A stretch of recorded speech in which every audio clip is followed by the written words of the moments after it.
What's up, everybody? Welcome to Bitches from Red Misty. I am from Red Misty. Tonight we have a couple of very special guests. We have a lot to talk about. It's going to be fun. I was getting fired up a little bit before the show. So we have Edwin De Jesus, who is the lead organizer for the March for Medicare for All in New York. He's also running for city council in New York's 22nd district as an independent Green candidate, which, we're going to get into that a little bit later and see how New York is looking right now, because I'm actually interested in that with AOC being in New York. And then we have Chris Licamelli, who is, did I say that right? Licamelli, right? That's right, right? No? What? Licamelli, that's right. Damn it. Anyway, he's the Columbus organizer. We've been working together a little bit on the march that we're having here in Columbus. So we've been, already chatting a lot. So, and he's doing an excellent job. And I got to introduce him to the mythology of Dennis Kucinich, the guy that is the myth, the man, the myth, the legend, which is fun for me. So thanks, guys, for coming on the show. I'm excited to have you as my bitch buddies. There's a lot, you guys. Every day, new stuff. Yeah. So, what do you guys think about okay, so there's a lot of drama surrounding these marches, right? Which is weird. Okay. Honestly, I thought, being an Assange activist, it's something that's really hard to garner support for. It's not easy, but I thought everybody wants Medicare for all. I mean, according to the polls, like 70% of Americans, like even like more than 50% of Republicans want Medicare for all. I thought this is going to be a cakewalk. We're going to so many people are going to show up. It's going to be great. No, there has been an immense amount of effort put into sabotaging these events. What do you guys think of that? It's weird, right? I remember the first time I met you over a Zoom with Sharif, you had said, this is going to be so much easier. I did stuff all the time. You're like, this is going to be a cakewalk. Everyone's for Medicare for all. This is going to, yeah. And it's probably way easier than Assange advocacy, but it has been a little bit tricky. We've had two speakers on our Columbus walk away. Have you had any walk away that were committed originally, Edwin, and then decided not to? Well, I took over the leadership role pretty recently. Our former leader resigned, and I think a lot of it had to do with all of the hate that she was getting. So many people are smearing these lead organizers as Nazis and white supremacists, when in reality, so many of them are people of color, women of color. We have such a diverse range of people putting these marches together. So to suggest that in any way, shape, or form that we support any of these hateful movements is it's nonsense. It's fucking ridiculous. Yeah. Oh, yeah. It is fucking ridiculous. And that anybody is buying into this nonsense, it's really depressing to me. And I don't think it's really as many as one would think, because I think a lot of these people run a lot of accounts. It's a lot of burner accounts. What's that? It's just a lot of burner accounts. Every time I click at somebody trying to trash me or you or anyone that's organizing or March for Medicare for All, it's like less than 250 followers. Yeah, usually. That's typically, and there's no face to it. There's only one or two that has a name. That guy Jeff with a G in Florida. It's like the only person I know of a name that's trashed us. No, I know more people who. Yeah, he's the only one I know. Like for sure has a name. What'd you say, Sleepy? I said GF lives don't matter. GF lives don't matter. Seriously, that guy is unbelievably just a shit stain, dude. Jesus Christ. The amount of time, if he spent like half the time that he spends bitching about other people who are doing things, then he could get a lot accomplished. He could come on the show and bitch. Just have him bitch on the show. No, I don't want anything to do with that guy. Honestly, like I'm upset that I'm even talking about him right now, because he doesn't even deserve that. It's not your fault. I could have just walked away from it, but he is just, this dude smears and slanders and lies and then plays victim. He is a professional fucking victim, and he is constantly, hiding behind one thing or another, or, throwing out these just ridiculous smears of people. And, baseless. That's what pisses me off. There's no base to it whatsoever, but he'll take something and like spin it to fit his, deranged little narrative. And it's all he's just getting in the way. He's one of the people standing in the way of progress. Legit. People like that What are you doing? What is he doing? What all of those people, what are they doing? Do you want these are people who claim to want Medicare for all, right? They really think that like they hashtag Medicare for all the time, right? Like they're all about it. Hashtag M4A. But no, they don't want it because really you're good. Every time there is an effort put forth to get some kind of movement on Medicare for all, people are fucking dying, douchebag, dying from lack of health care. And you want to sabotage every effort that is put forward. If you have like a better idea, if you can do it better, go fucking do that and shut up. Like, just shut up. If you're not going to do anything, then just shut up. I mean, I'm so tired of that whole crew trashing everybody. What do they do? Please, somebody tell me what they do. What is their effort? It's just so annoying to me.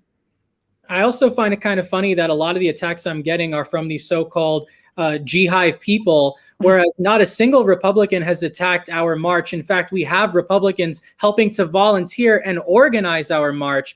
So I feel that, again, yeah, like you said, I could understand if you had some beef or drama personally with some of the individual organizers, but to be shitting on a march in general, the idea of marching, this idea that march as a direct action can bring about material change is completely illogical and just shows a huge amount of ignorance on the part of some of these trolls.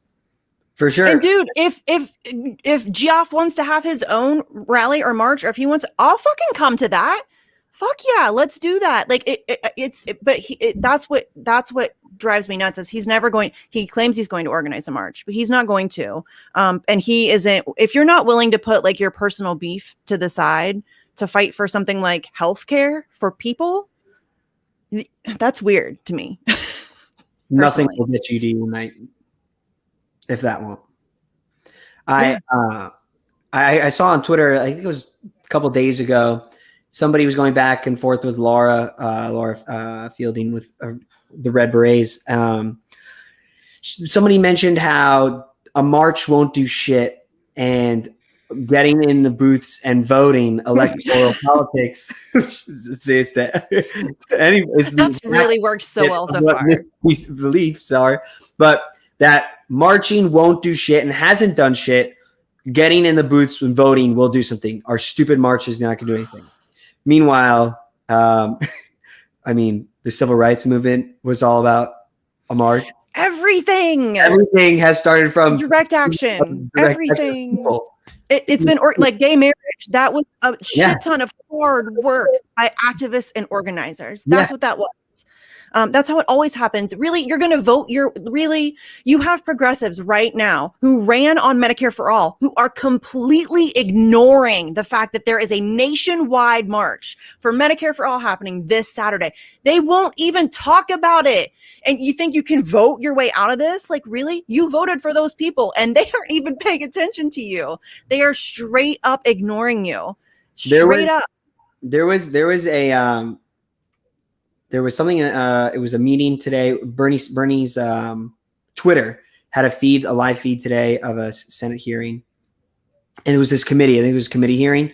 And it was about how healthcare wasn't affordable for Americans. And they kept going on. I had all these other speakers come in through Zooms, doctors, former police commissioners. And it took them about 35 minutes in to say, healthcare for all. 35 minutes into this thing. And it was only mentioned less than 5 times about healthcare for all or universal healthcare or Medicare for all. All of the single payer act, all of it was like mentioned less than 5 times. I listened to the whole thing. And it was just about like making it more affordable for Americans, or just like, it was almost like Bernie is talking about that. Like Bernie's saying we need to expand healthcare. It was almost like a bitch fest of like how expensive it was, but it wasn't like, it wasn't like we need to pass Medicare for all. It was like a bitch fest for hour plus about why it's expensive and how it's expensive. And it wasn't about Medicare for all or healthcare for all, you know? What happened to the option? What happened to Joe Biden's promise to lower the eligibility age to 55, which, by the way, is to the right of Hillary Clinton's promise to lower it to 50? What happened to any of these promises? They're lowering to 60 now. Yeah, now it's to 60. It was 65 and now it's 60. Like, way to go, guys. Big win. Like that's a really great job. Which is that actually helps the insurance company. Yes. Because that is a giveaway. The most expensive group, the 60 to 64-year-olds are the most expensive people for the insurance company. So you know what? Let's pawn them off to the government. Mm-hmm. And then now I explained this to my mom last week when I was in. She's like, oh, so now it's going to make insurance for us cheaper, right? Because the most expensive people are going to be off. And I was like, no. That's not how that works. It's not trickle down. This is not Reaganomics. Like nothing trickles down to us. They get more of a profit. That's all it is. The CEOs are going to get a bigger chunk in their pocket. Nothing's going to trickle down. She was like, oh, shit, you're right. Nothing's trickled down in the last 40 years. The billionaires said trickle down, and then they went to space where there's zero gravity. Yeah. And not trickle down. In 4 minutes. Dude, you can go to space. We have billionaires going to space on taxpayer subsidies, and people are starving. And I don't know how anybody is okay with that reality. That is so fucked up to me. Am I crazy? Like that's what is happening when we have two dudes just taking taxpayer money and using it to like fulfill their little boy space fantasies, and they're like literal penis shaped spaceships. What they're shooting up into space to get their own rocks off, and children are starving in this country. I mean, it's probably not surprising to Misty at all with being independent media yourself, but like watching ABC, CNN, CBS, and it's just all the feats that this is going to. It's going to bring us. It's like when the first billionaires got laptops and cars and computers and cell phones, and only they could get a cell phone for $5,000. Now everyone gets one, and it's like everyone's going to be able to go to space. And it's like, what is this like? This That's like fine. Capitalism, which is disgusting to talk about.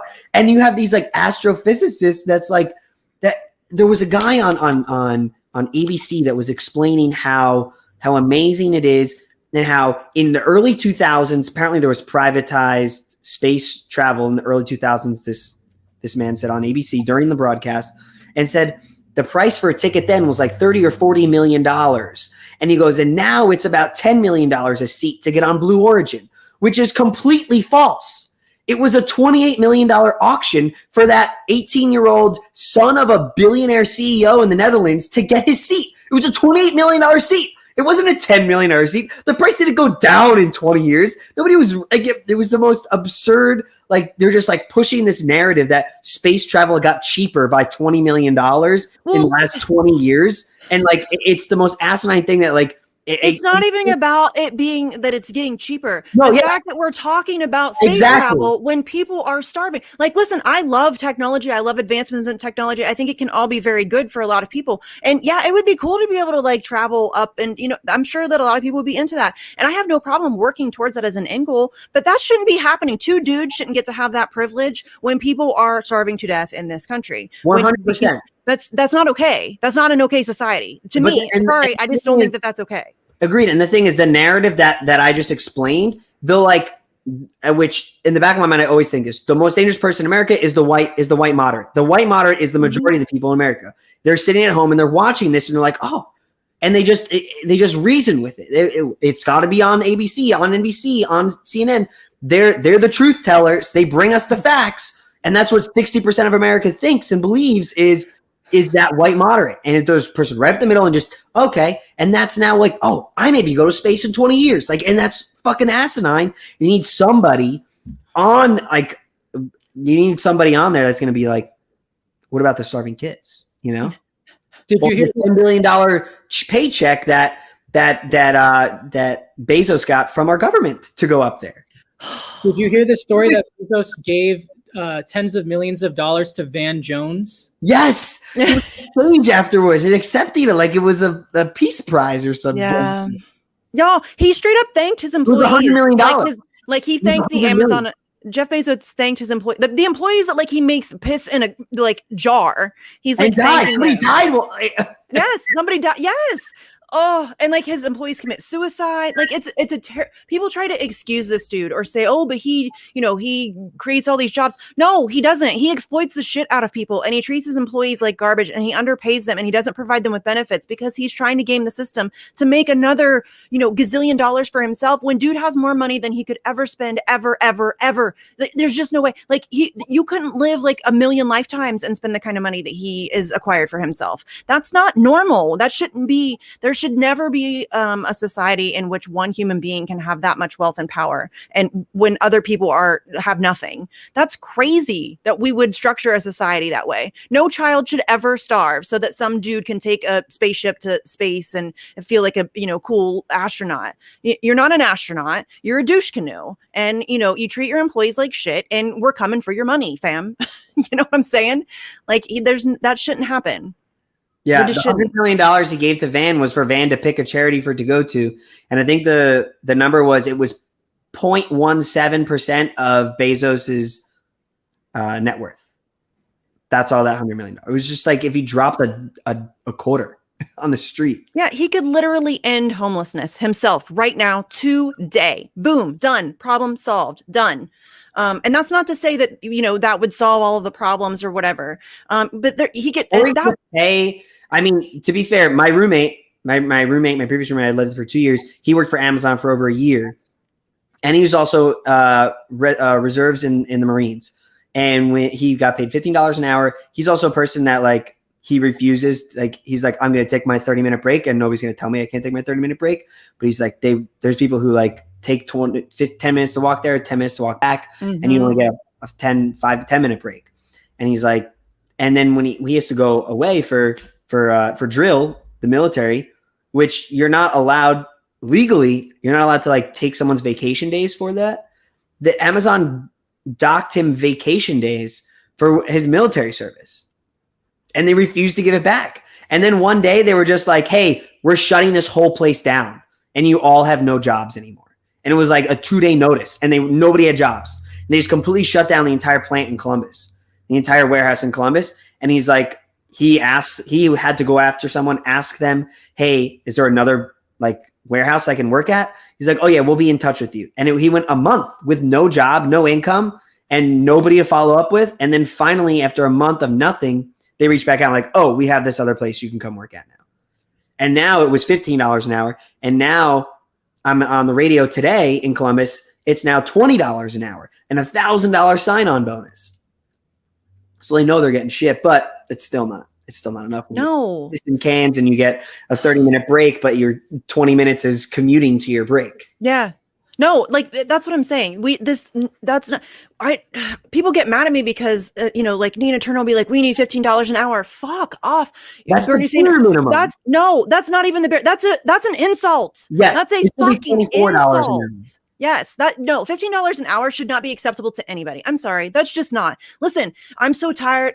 It makes me really sad because the American populace has allowed themselves to be beaten down and demoralized to the point where they're accepting this like it's just okay. It's not okay. We run the country. Like that's what we need to demand. What it is ours. I mean, it's a bunch of like a handful of like just absolute psychopaths in $5,000 suits don't get to just take everything.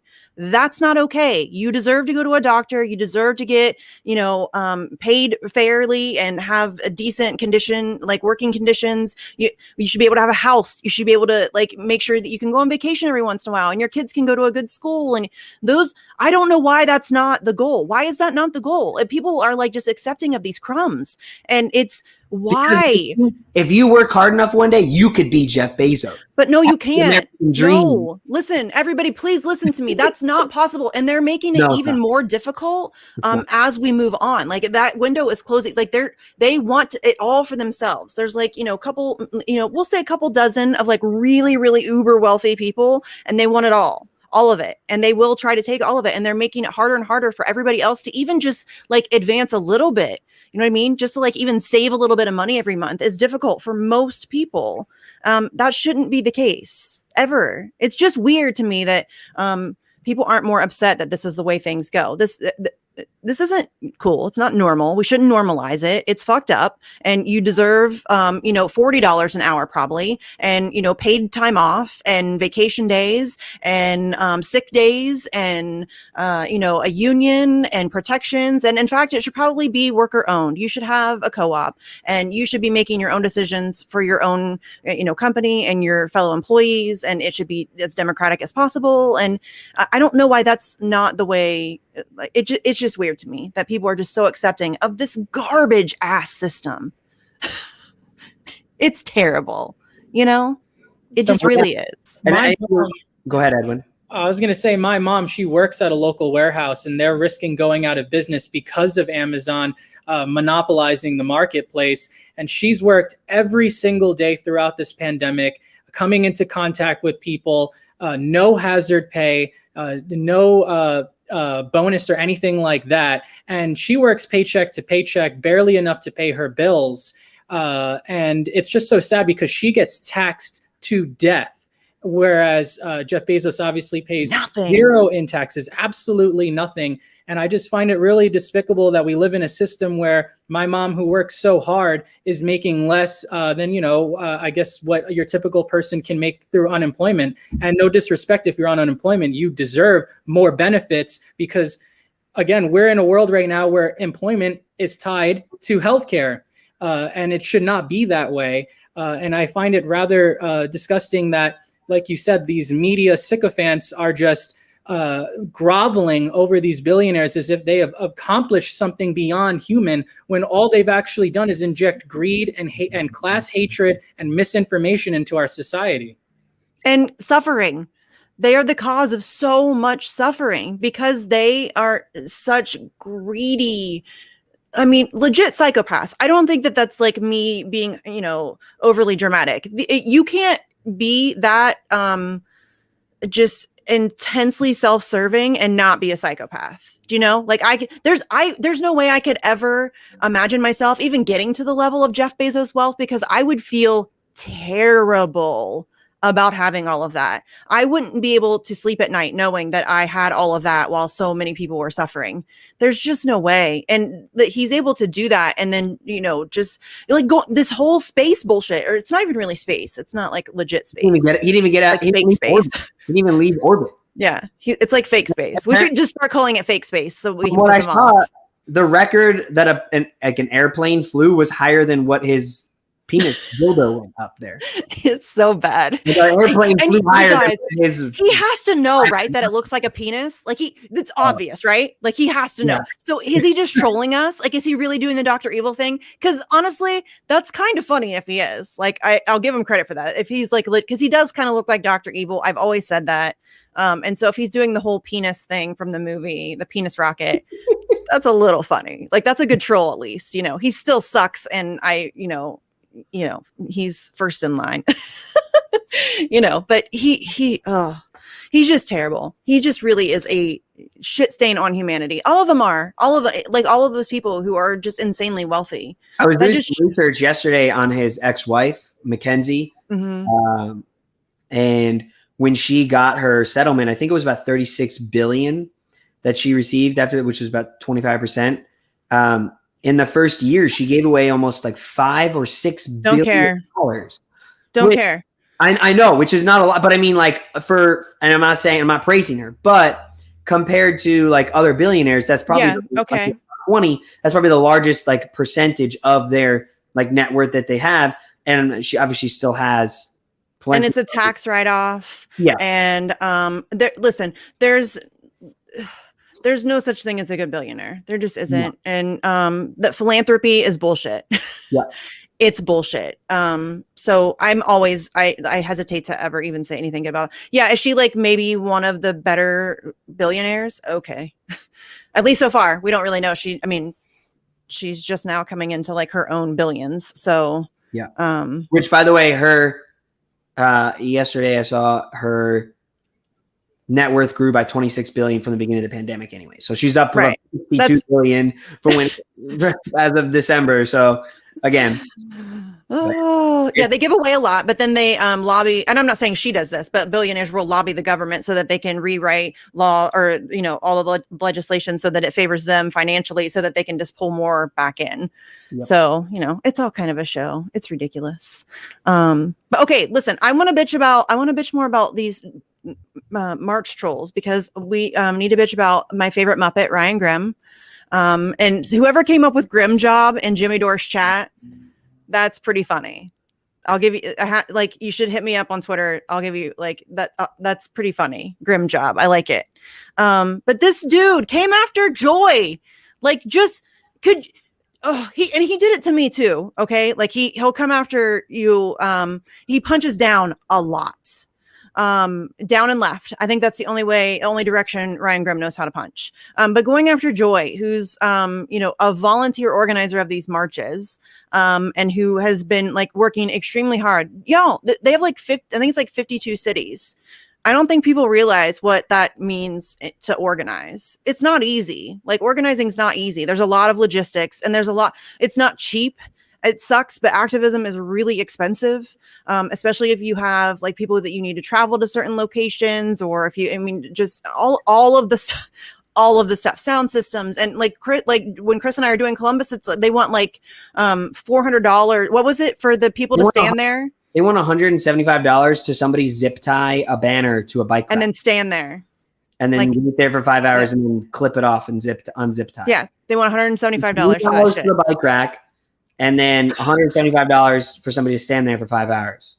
I'm like, I can just zip tie it myself, and I'm zip tie. Nope. And it can't be every night.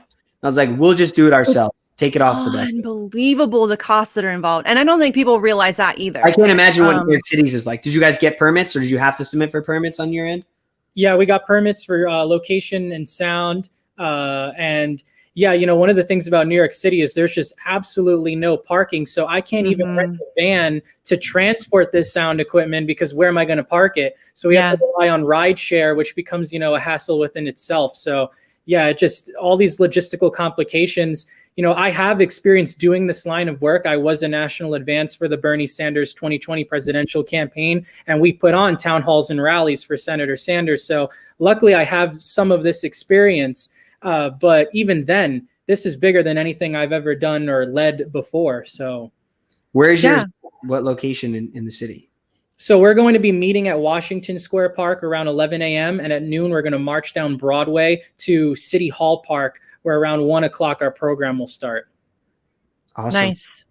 Yeah. And it's not easy. It's all, and each city's got their own mess, and it's and then to try to be one of the national organizers, and then try to keep all of those cities help them when they need it, and try to figure out stuff that you need for logistics, and help people, and get merch together, and make sure everybody's getting promoted, and all of that stuff. It's a lot. And so I have a lot of sympathy for other organizers, and so I get really, really, really pissed off when somebody like Ryan Grimm, who has I don't know, probably a couple 100,000 Twitter followers, coming after Joy or me, some chick in Ohio, who's just trying to organize the best I can. And he'll he blocked me and then trashed me from behind a block. Who the fuck does that? And then he unblocked me. So now I'm like, okay, did he just block me so that he could talk shit about me safely and then unblocked me? What is he doing? And it really pisses me off when somebody like that so obviously works to protect the establishment.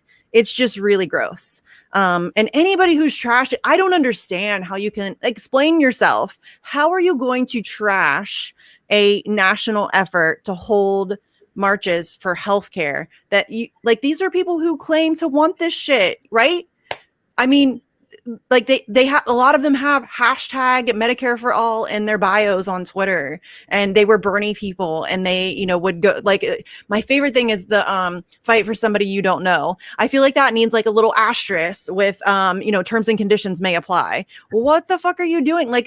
the Nazi thing pissed me off because that was such an obvious attempt at sabotage. Dude was never even invited. It was not even ever a thing. It was just like a legit attempt to sabotage. But then never even a march ever. Yeah, no, there was never a march. It was not a thing. It was like completely invented by somebody that infiltrated like a volunteer graphics organizer that just got 1 million like submissions and just blew them all out. Yep. And like, obviously it's going to slip through the cracks when it's like 2 guys. And a lot of these organizers are like new to this. Like a lot of them are kind of new to this. And we're so all making negative money. Yeah, right. Like negative money. Not zero. We're making negative money. I love it when people think that people who do this are grifting. This is not a thing you grit. Like, come on. There's no money in activism, really. If you're doing, I mean, if you're, I guess, grassroots activism. No. If you're like a Sean King activist, okay. I could see being skeptical of him, but like, I am out so much money out of pocket. It's not even funny. Over the past 2 years, I mean, my husband's not here, so he can't overhear me, but it's not like a low number at all. Like I'm constantly paying out of pocket for stuff. And so it just really pisses me off when people throw that around to people who are legitimately working their asses off to try to get some of the things done that need to be done rather than just talk about it. Like it's a lot of hashtag activists who, they want to tweet about it, but when it comes to doing the work, they're out. They don't want any part of it. And they just want to trash you for trying to do it. It's weird. Yeah. I must say for Columbus, we didn't have any speakers back out from the neo-Nazi issue from way, way back. That was when we first got launched. Our first person had to back out was due to just personal reasons, having to meet up with someone for mutual aid assistance. The other one just happened today. We did have SPAN Ohio, Single Payer Action Network of Ohio, what was a coalition member partner, and they were sending their executive director to speak for us. And I got a message today that said, please remove so-and-so. They will no longer be able to attend. And this person, when I say they looked like he was a priest for like 30 plus years, he looked like he was at least 90 years old. And I was like, oh my gosh, did something happen to him? And nope, everything's okay. It's just, I got to read it because I was fired up. He was fired up. He was texting me like really pissed off. Also, Jessica, you're right. Ryan Grimm is a punk bitch. You're right. You're absolutely right. Here we are. Everything's okay. No one's replacing the person. Many are not happy with some of the Nina bashing going on because she can't attend the rally. I can't raise any support for the rally because of that. She can attend. That's the thing, fam. She can attend. She could have come. Is she in the hospital? No. Listen, here's the thing. I'm so tired of people making excuses for her. And all of them. AOC should be at her rally in New York. Why can't she attend? Really? AOC is in Cleveland, where she should be with you, Edwin. Yeah. Yep. Yeah. And no, fuck that. Oh, I'm so sick of this excuse, you guys. And then what's even crazier is like a lot of the replies. We were going back and forth today, quote tweeting, retweeting, replying.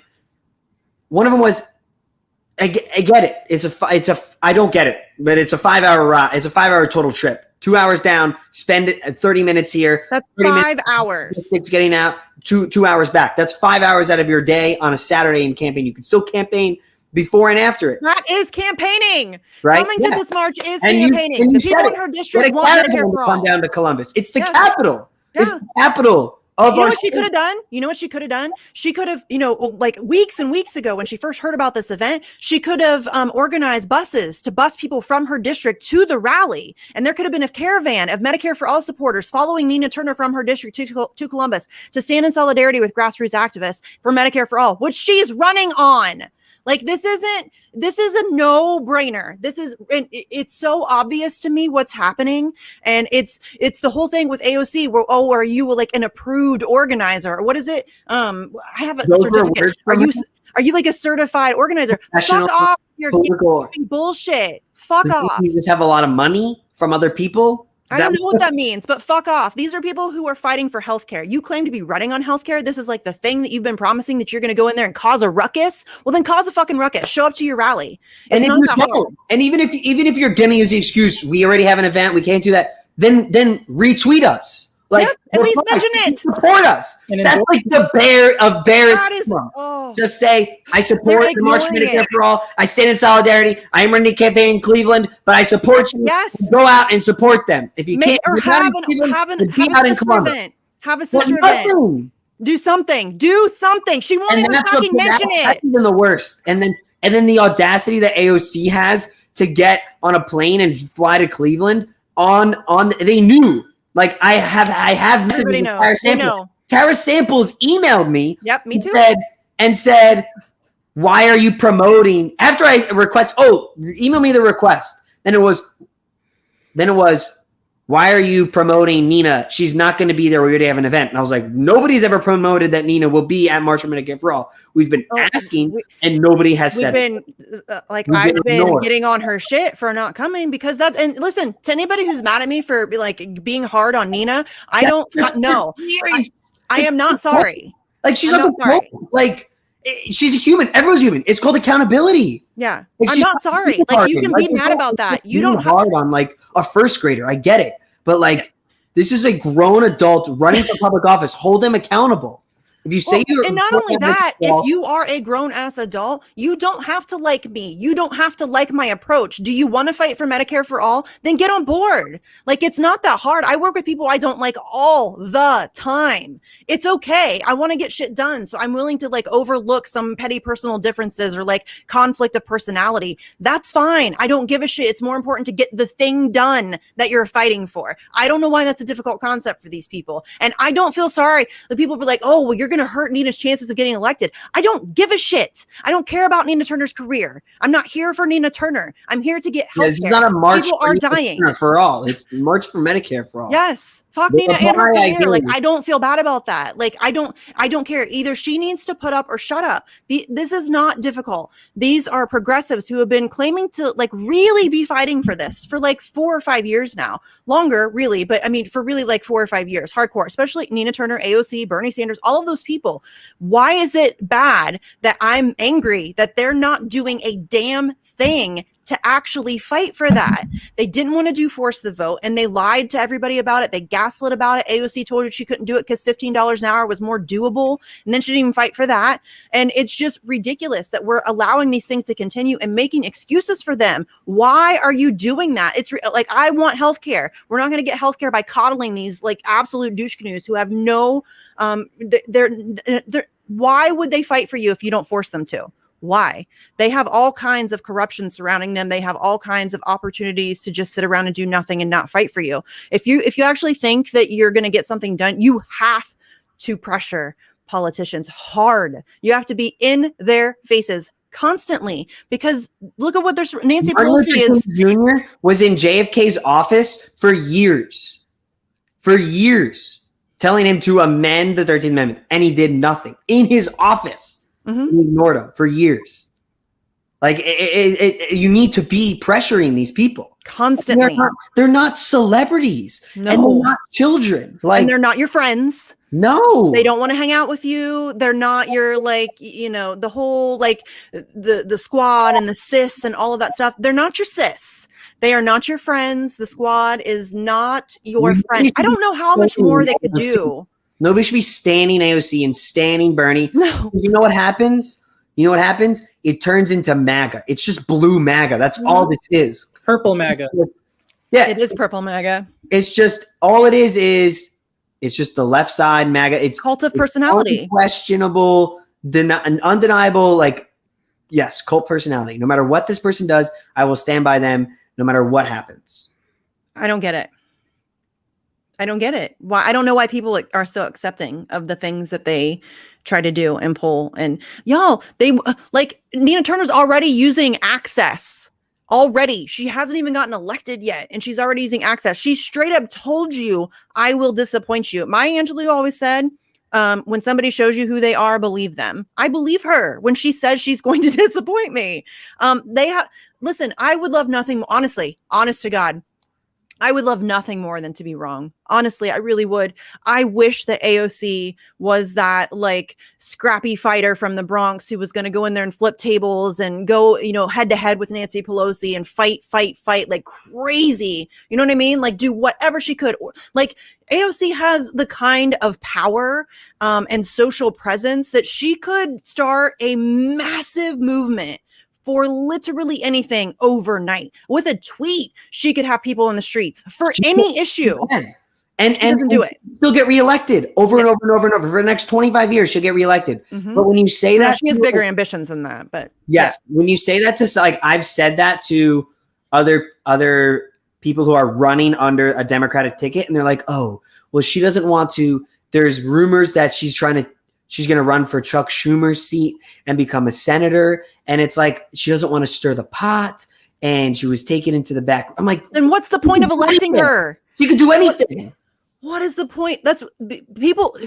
Like she was taken into the back room. The person who sent me this message from Span, and I said, oh, AOC was taken into a back room and told to pipe it down. She goes, oh, no, I don't believe any of that. Oh, I don't believe any of that. She's still fighting for us. And I'm like, oh, no, this might be an issue down the road. And here it is. I had to say, well, that's unfortunate. Many of the March for Medicare for All have called upon Nina, AOC, and all other squad members / progressives as they have completely ignored the March for Medicare for All. It is not just aimed at Nina. Many are attempting at holding these elected officials accountable and those running for office. We have had multiple other candidates running for office in Ohio that are speaking at the event. We hope Span Ohio can reconsider and still send someone to speak. And I got a reply of, sorry, not happening. It's uncomfortable. You're supposed to be supporting Medicare for All and Single Parent Action Network, but unless it's at the expense of ruffling some feathers of a Nina Turner campaign, I don't give a shit about Nina Turner. Nobody. Sorry. They don't care about the 68,000 plus people who die because they're uninsured or underinsured.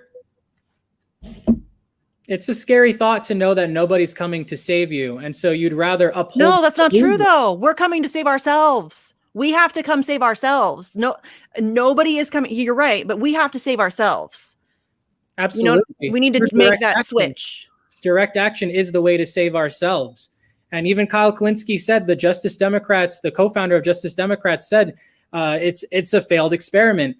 And you have people like AOC, whose PAC donated $100,000 to right-wing Democrats. I mean, they're just continuously moving to the right of where they campaigned and abandoned their promises and are refusing to, or just lack the courage to actually stand up for principle. We didn't, vote. I who voted for AOC, did not vote her to play politics as usual. We were promised bringing ruckus to the Democratic Party. If we wanted the same old, then we just would have went with Joe Crowley. So why is it that, we went from having protests at Nancy Pelosi's office to completely ignoring a national movement? It's a lack of accountability. And I think a lot of it has to do with the fact that the left sedated itself ever since Joe Biden was elected president. And because we've been so pacified and refusing to hold even Biden accountable and push him to the left, how are we going to hold our own accountable? Because it's easier, it's more, it's better to hold your own child to account,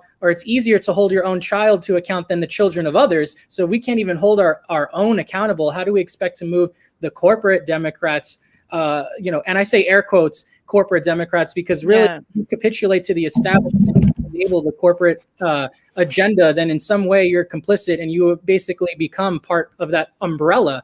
You might be a well-intentioned progressive who doesn't take corporate money, but if the leadership takes corporate money, then ultimately you are de facto controlled by those special interests. Yes. And I think people forget, I wonder this all the time, but people forget that the whole point of the squad was to challenge the Democratic establishment, not the Republicans. Their point wasn't to come and tell us every day about how terrible Mitch McConnell is and side with Nancy Pelosi and Joe Biden. That wasn't the point. And I think people forget that because nobody holds them accountable for that. That was the whole purpose for them. And they have completely capitulated to the Democratic establishment. And they are constantly talking only about the Republicans. They're not holding their own accountable. And nobody is calling them out for that at all.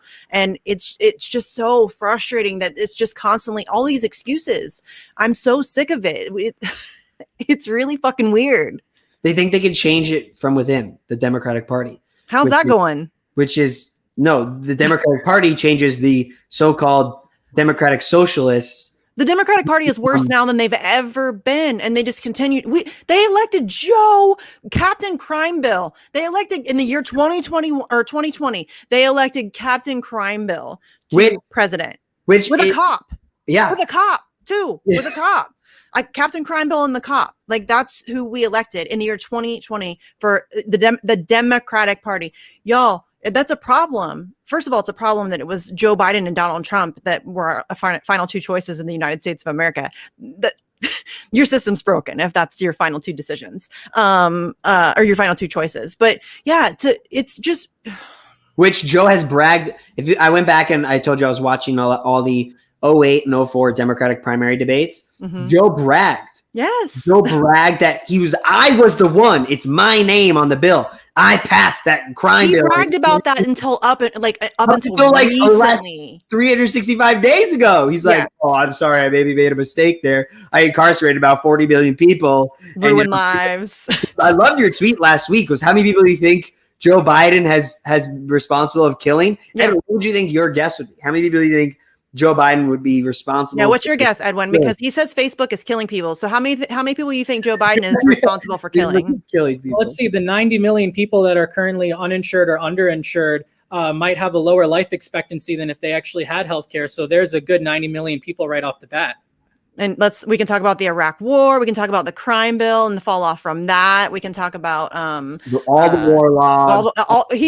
There's never been a war that he's never voted for. He's got all that on his hands. I mean, but Facebook is killing people. It's fine. Don't worry, guys. This is a normal thing that we're talking about. That Facebook is it's just like memes controlled an election. Memes about masturbating with Jesus swung an election. That's what they try to tell you for like 4 years. They try to tell you that, Russia used memes about, Satan Hillary. And then there was one about masturbating with Jesus. And then there was another one about Buff Bernie. And he had like a fuchsia leg and like a yellow leg or something. But that's what swung an election. And most of those memes didn't even come out until after, it was over half came out after the election. But this is the propaganda that they spin. It's amazing. And it's so effective. And it is a surveillance state as well. Yeah. So how many has Joe Biden killed? I want somebody to sit down and give me a rough estimate. I guess what is it, 2.5 to 3.5 million, and then I said about 20 to 40 incarcerated. But I think I'm severely. You're really low. Really That's low. Really low. I would get close on The Price is Right.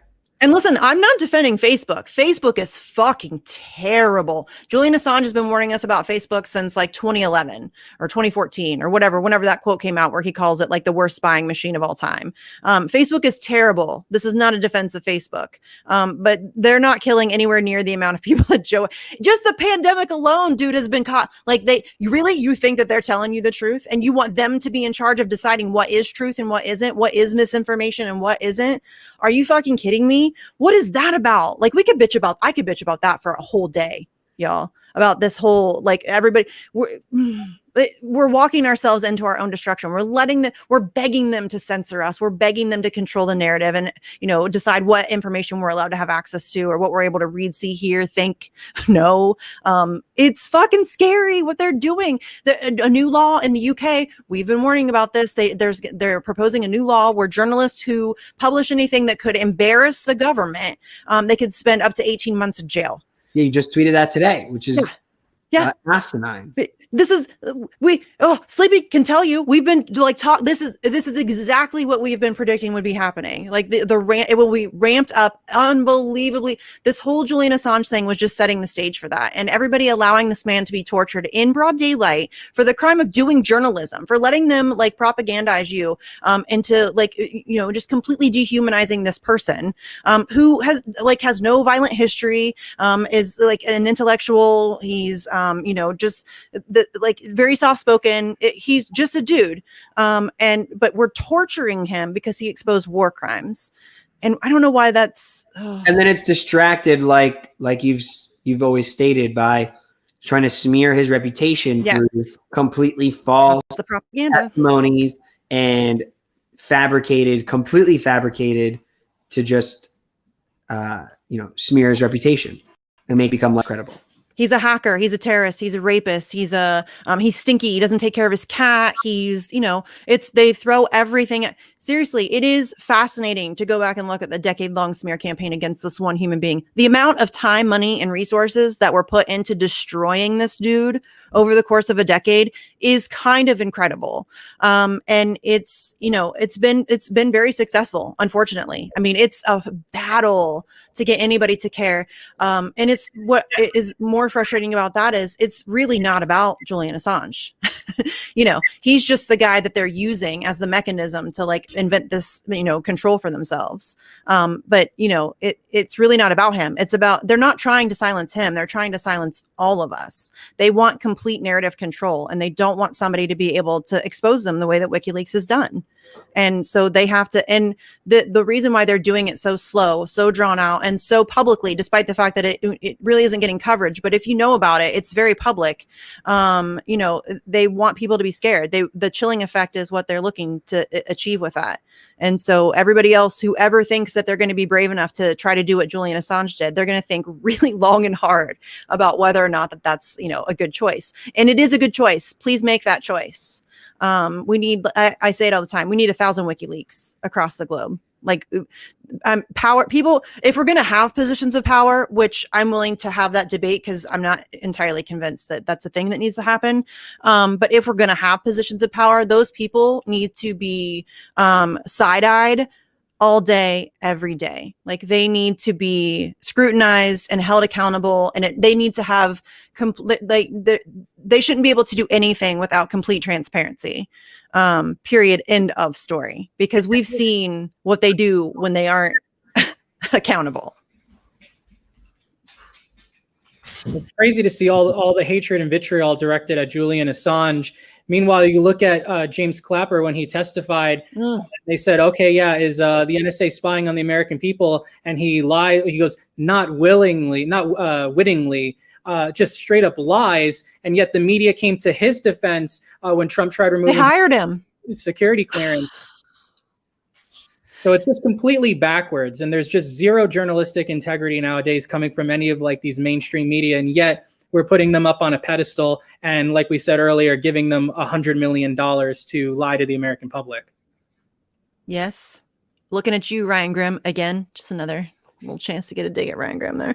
But yeah, he's getting paid by a billionaire, and The Intercept is also funding Bellingcat, so that's who you're dealing with. And they burn sources. But yeah, the whole Julian Assange thing is really terrifying to me because it really is a really big deal. And I know I get overly dramatic about it. I don't think I do, though. I think I don't think you can be overly dramatic about this. The precedent that this sets and the idea that this destroys press freedom and really the First Amendment. And they've been attacking the ramp up of the attacks on the First Amendment over the past 10 or 15 years have been really, really drastic. There's been an assault on the First Amendment for, decades. But over the past 10 or 15 years, Obama jailed more journalists and whistleblowers than all other presidents combined. You saw what Trump did. And I mean, it's really, really, really gotten bad. And we also now have all these anti-protest laws and all these anti-BDS laws where you have to pledge your undying allegiance to Israel or you can't be a teacher in Texas. There's all of these just direct assaults on our ability, to have press freedom, publish information, access information, know information, speak, redress our government, protest. All of those things are under direct threat, and it's really gotten bad. And Assange is a huge turning point in that fight. And if we lose, I don't know how we come back from that. Honestly, I really don't know how. I mean, once you give, and that's what's really sad is we are handing over our First Amendment. I mean, we're willingly giving it away. People are cheering it on.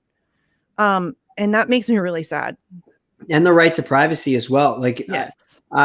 Which was egregiously violated when Assange was in the embassy in London, which can you tell me the name of the UC Global?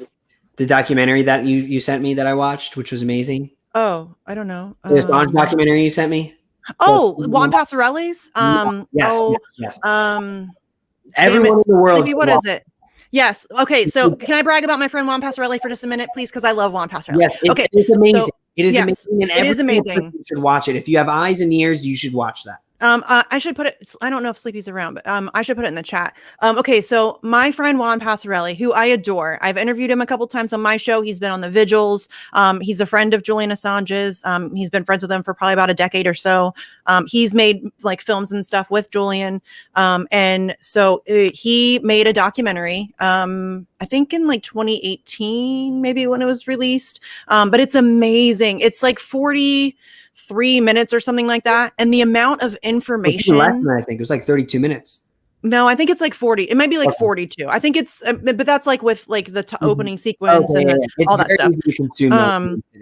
It's not that long. Like it's a doable watch, and he packs so much information in such a easy to understand, concise, very thoughtful way. And it really does explain so much of the case and why it's important and what it means and what it, you know what I mean? It's really, really good. I think Sleepy put it in the chat.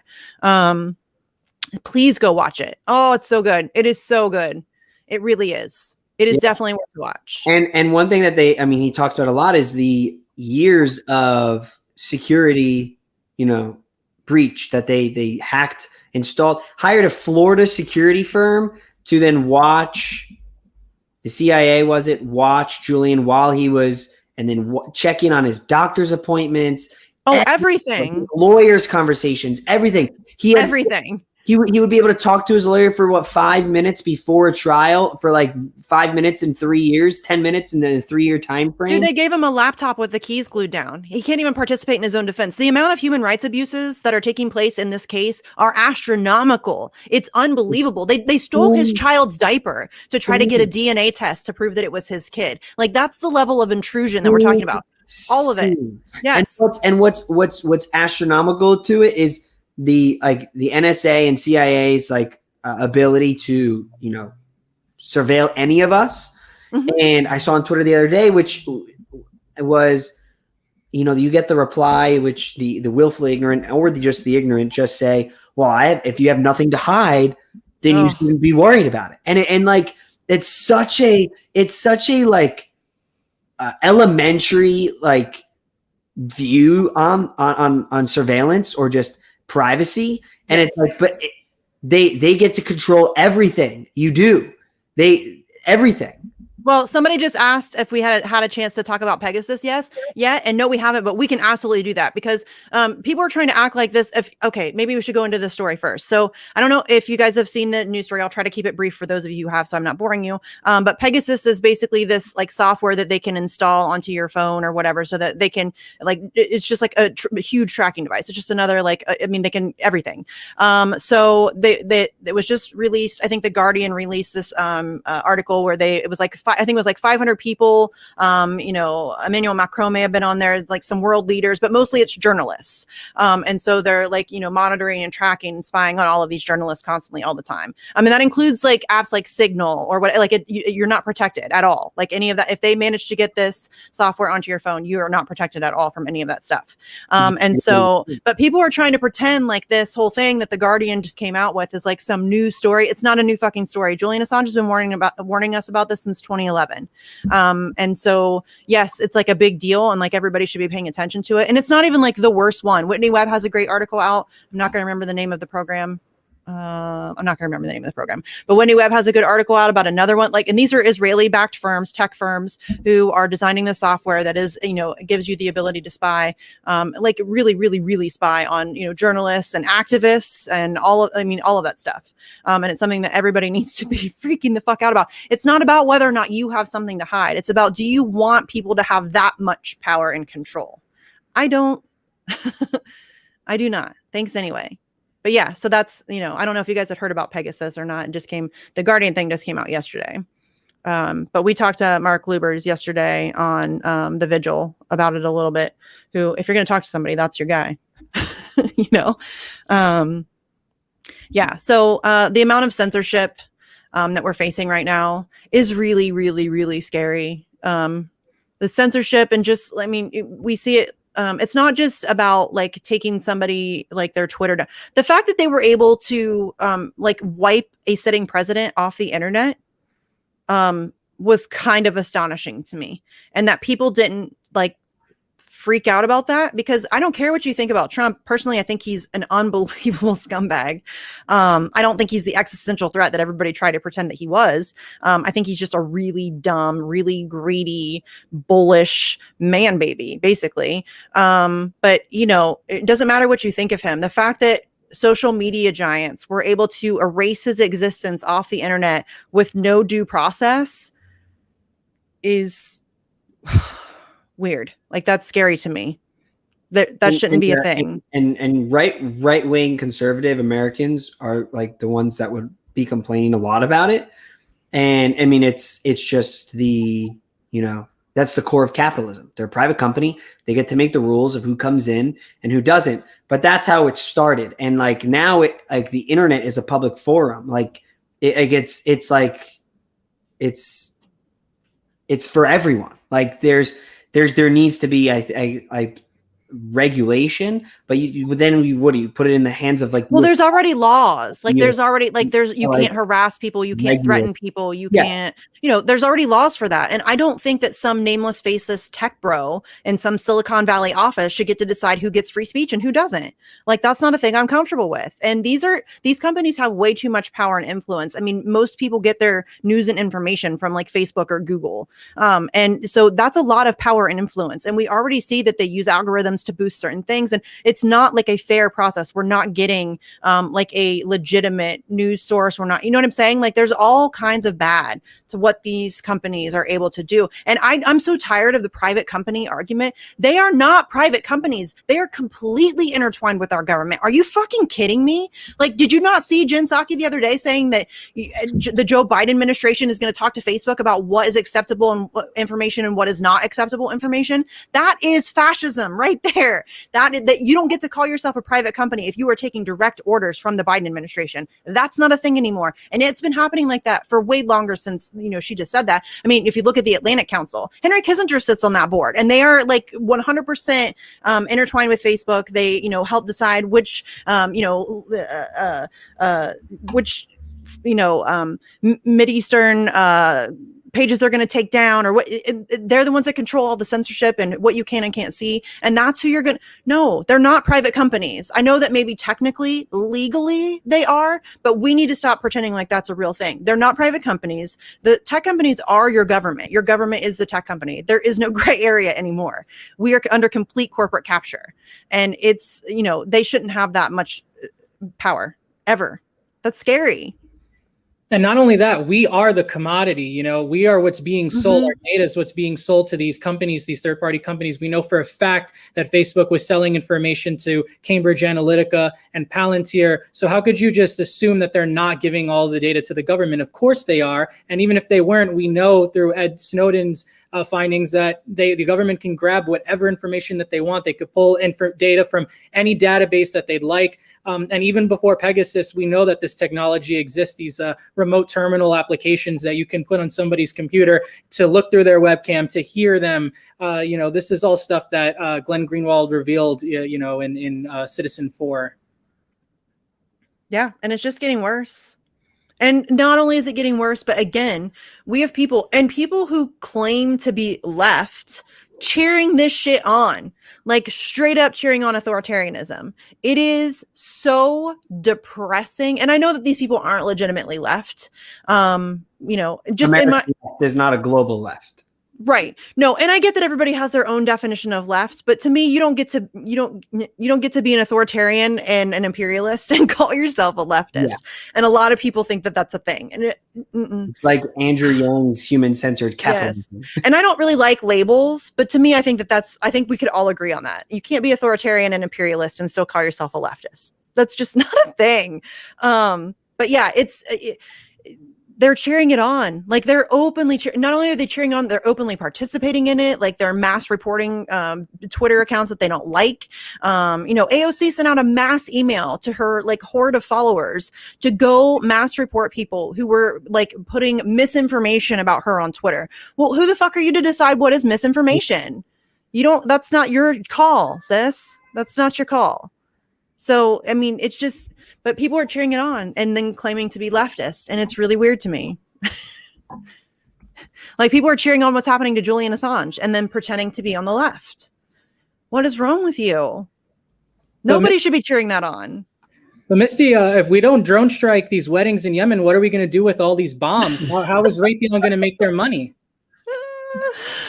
Oh, we live in such a fucked up society, you guys. The military industry just collapses, and what are they going to do with that other $1 trillion? Right? Like it's Medicare for all or something. What is this? Okay, is it weird to you guys like that we accept that grown-ass adults have to solve their problems by blowing shit up?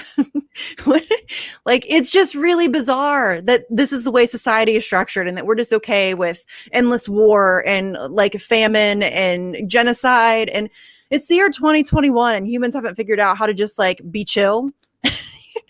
Act like grown-ups, use your words. Like we teach our kids, don't hit your friends, don't, use your words. And then the people in power blow shit up for profit. And, it's just so stupid.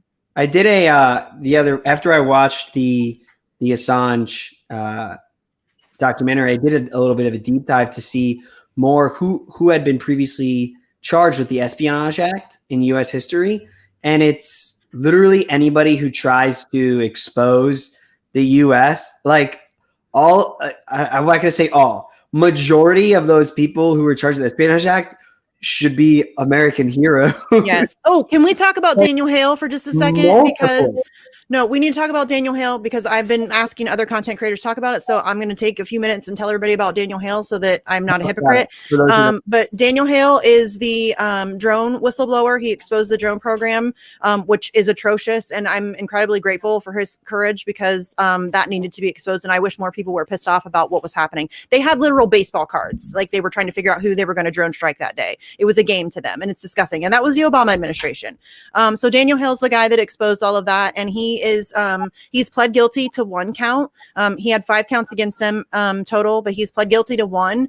And what's happening is the prosecution could, in good faith, just drop the other 4 since he's agreed to plead guilty for the one. But they're not doing that. They're holding on to those other 4 charges because they're going to wait and see if the sentencing is harsh enough. And if they think that it's harsh enough, then they'll drop the other 4. If they don't think that it's an adequate sentence, then they'll go after him on the other 4 charges too. So that's the level of douchebaggery we're dealing with here. But he is facing sentencing on Tuesday, the 27th. I think at 8 a.m. It might be 9. Oh, I think it's 9. I don't know. I'll tweet about it. And we need to get loud about this. He's not getting any coverage at all. And this is a guy, I'll tell you a little anecdote. He obviously, if you're charged with the Espionage Act, it's probably difficult to find employment after that, right? Not a lot of people want to hire somebody who's been charged with that. Like after she was charged, like can't get a job anywhere. Yeah. So anywhere. This guy, the other countries won't let you in. Yeah. No, it's tough. Your life is over. But Daniel Hale finally found employment as a dishwasher, but he got fired, pretty soon after. And the reason he got fired is because he was trying to unionize the staff. So that's the kind of dude we're dealing with. He deserves our support. He deserves to be talked about. He's a legitimate. I don't like using the word hero. But yeah, this is a guy who, at great personal risk, exposed some of the most atrocious crimes that a president has committed. The drone program is disgusting. It's 90% hitting people that it shouldn't be hitting. Not that it should be hitting anybody, but 90% of the time it was killing innocent bystanders. And that's something that we should all give a shit about. And it's really bizarre to me that we allow the dude who exposed that to be essentially tortured and jailed and put in prison. And the people who committed the acts of murder, essentially, mass murder, are like walking free. They'll never see the inside of a courtroom. And that sucks. So please support Daniel Hale. Please support Daniel Hale. Tweet about it. Call people if you want to. If you're into phone calls, if you're into emails, do your thing. Whatever you can do. If you're in DC, go to the courthouse. I was gonna try to make it down, but I got my week screwed up, and it's babysitters are a nightmare. But I would love to make it down for at least Tuesday. Yeah. The article I'm seeing here now is our U.S. government seeks the harshest sentence ever in a leak case against drone whistleblower Daniel. Yeah, they are railroading him, as they do with all whistle. This is what they do. They want to make sure nobody ever does it again. So they throw the book in narrative and propaganda, and and if you go back and read about anyone who's been charged with the Espionage Act, like back to like if you were a communist, if you were part of the Communist Party in like the 1930s, you were charged with the Espionage Act. Like if you tried to unionize people, you're charged. Like it is insane the amount of like anything that went against like imperialist, capitalist like narrative, you were just charged with Espionage Act trying to take down America. That's it. Instead of just like them trying to make the country a little bit better or hold people accountable. Yeah. And John Kiriakou gave a great interview about Daniel Hale, and he said that everybody that he knows that has been, and I'm sure he knows a lot of people who have been charged with the Espionage Act, suicide is always a consideration, because and I mean, Aaron Schwartz is proof of that, but they will destroy your life. They will tie you up in legal stuff. They will bankrupt you. You'll be in and out of prison. You'll have constant court stuff. It will absolutely destroy your life. And that's intentional. And it really sucks that we punish our truth tellers and let the people who are destroying the globe and society get away with this shit. We should be standing up for like people like Daniel Hale or Joshua Schultz or Julian Assange or Chelsea Manning or Reality Winner or anybody who has the courage to go against, so yeah. And Commander X, I mean, we should talk about Commander X too. He just had court on Tuesday. They're jerking him around. They're going to drag this shit out. His next court date isn't even until October. And he shouldn't even be there. He got kidnapped and renditioned to the United States. So talk about Commander X too. I mean, they're going to do another protest in October for him. And I think it's at Free Commander X _ I think. So yeah, go and find the truth tellers and support the shit out of them. Seriously, like we're going to have to stand with them because they come full force. I mean, they'll come down on you. I highly recommend listening to like John Kiriakou speak or Jeremy Hammond. Now that he's out, he can't really talk much, but just, some that he does is able to talk about. Anybody who's been through that, listen to them because they shouldn't have to do all that shit alone. We should be in the streets screaming about Daniel Hale. That's what our response should be to that kind of a situation. And then they won't, if we do that, they won't come down on them anymore because they'll know they won't be able to get away with it. It pisses me off and I'm just tired. It's like a really exhausting, it's a really exhausting battle. It's really hard just to get people to talk about it. Do you see like a positive end ever? Like with whistleblowers and all of that stuff? Oh, I'm such a cynic, Chris. And there's no way, like, if you don't, then it's like, listen, if I didn't have... Sometimes when you have like a really bad day, you're like, none of this is possible. I have those days. You're like, dude, it's a winless battle. Yes, I have those days a lot. Not days, moments usually. Yeah. Sometimes days, but usually just moments. But if I am a cynic, I'm like a really pessimistic person. I really have no hope for humanity much at all. But if I didn't believe like there was a chance, I wouldn't do what I do. I wouldn't put myself through what I do. You know what I mean? It's hard. And I was talking about it the other day. We've been doing twice weekly vigil for like 106 weeks. And that's so twice a week. And I haven't been doing like the whole 106 weeks. I don't know how many I've been on. But it's a lot. And like we talk about twice a week, we talk about things like special administrative measures or, Guantanamo Bay or Khalid al-Masri, who was kidnapped and taken to a black site and tortured for months. And he was like mistaken identity or, like we talk about really, really dark stuff and we're punching way above our weight class. I mean, we're going up against the intelligence community, essentially. If you're in, Assange activism or your free speech or press freedom, like you're going up against it, really. And it's hard. So yeah, I want to quit a lot. Like there are a lot of days that I just cannot. I cannot. But I have to kind of have a little bit of faith or I wouldn't do it, I guess. There's definitely light at the end of the tunnel. I mean, I'm sure you've heard of whistleblower Christian Smalls, who came out from the Staten Island warehouse at Amazon, and he was smeared by Jeff Bezos. Guess what? We just made the announcement on Twitter right now. He's going to be the MC at our New York City March. Nice. For All. So nice. Good get, Edwin. Yes, I'm so happy that we are going to amplify his voice and allow him to, help lead the march and, bring attention to the fact that employers like Jeff Bezos or any of these billionaires, what they're doing is a crime against humanity. And, same goes for the Assange activism, same goes for all of this. But I will say on a positive note, we got a whistleblower as someone that we can, perform at our rally.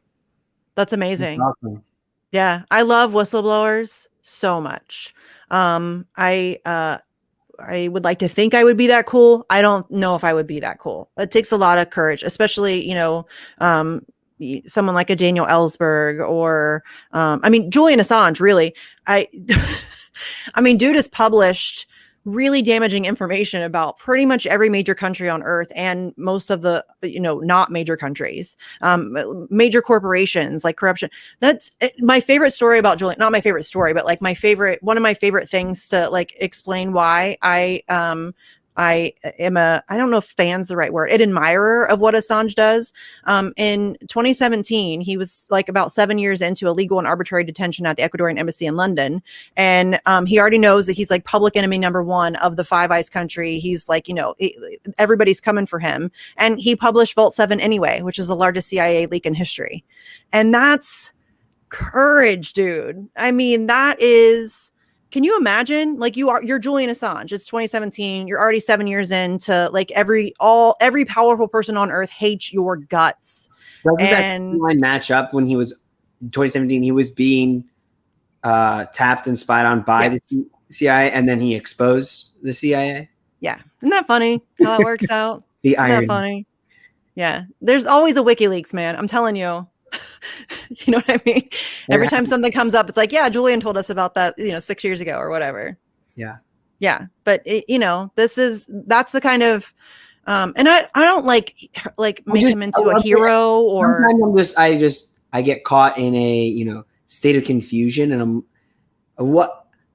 how is like, when I explain like somebody who has no idea who Julian Assange is or the story and I explain it to them, the response I get is, well, how? Like, how can somebody even be charged for that? And my answer is, I don't fucking know. Like, how is he being charged? Like, he didn't step foot in America, and that's what people do. Is that he's in America? Okay. You're gonna get me going. You're gonna get me going, dude. Because this pisses me off. He's not even an American citizen. He's an Australian citizen. WikiLeaks is not an American company, never has been. He wasn't publishing from the United States. He wasn't in the United States when he was arrested. And they try to say, first of all, people try to call him a traitor. He's not fucking American. He can't be a traitor, first of all. Second of all, we're trying to charge him under our Espionage Act, but we're affording him none of the protections of the First Amendment. So we want to have our cake and eat it too. We want him to be subjected to our laws, but he's not protected by any of them. And that's just fucking not okay. You don't get to do that. It's not okay. And he has to get extradited to the only place in the United States of America in court where he would not get a fair jury. Oh, no, I don't think he would get a fair trial anywhere, period. End of story at all. It's all, but you can't get a normal citizen. Nobody gets a fair trial in the Eastern District of Virginia. Nobody. You don't get one. Everyone is tied to a 3-letter organization in the United States government. Yes, that's who lives there. That's just the population. That's who lives there. So you're either getting somebody from one of the 3 letters or one of their family members. You know what I'm saying? Like that's who you get. There is no such thing as a fair trial in the Eastern District of Virginia. It does not happen. Julian Assange will absolutely lose. He will be thrown in ADX Florence. And we've talked about special administrative measures. I don't really want to go into it again because it's some really dark, it is literal hell on earth. It is hell on earth. You are completely isolated. You can meet with like a very few select people, and even those visits are monitored. All of your telephone calls are monitored. You're not allowed to talk to like your lawyers, and your family can't even discuss your case or how you're doing on the outside. So they can do whatever they want to you. You're in solitary confinement, essentially, of like 23 hours in your cell. The other like hour that you're out, you're in like another cell that is, you just get to exercise in. You have to shit in a bag at times because it's like a whole thing. It's see, I shouldn't have gone off because now I'm pissed off. I can't believe that special administrative measures is a thing that's allowed in the United States of America. It is literal hell on earth. And the fact that we treat human beings that way is really astonishing to me. It's because we're the evil empire. We are the baddies.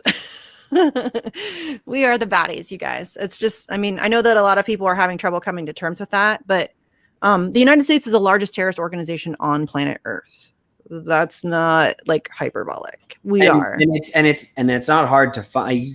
Just go find the United States, Iraq, and Afghan war logs, and it's all you need. There's plenty of other sources. There's plenty of other things you can example. But if you just go through any of that information, it'll change your mind very quickly. Yeah, collateral murder did it for me. That's what I mean. That was a pivotal moment in my life. Seeing that. Like watching literal war crimes on screen was something. You know what I mean? It was like an awakening, I think, at that point.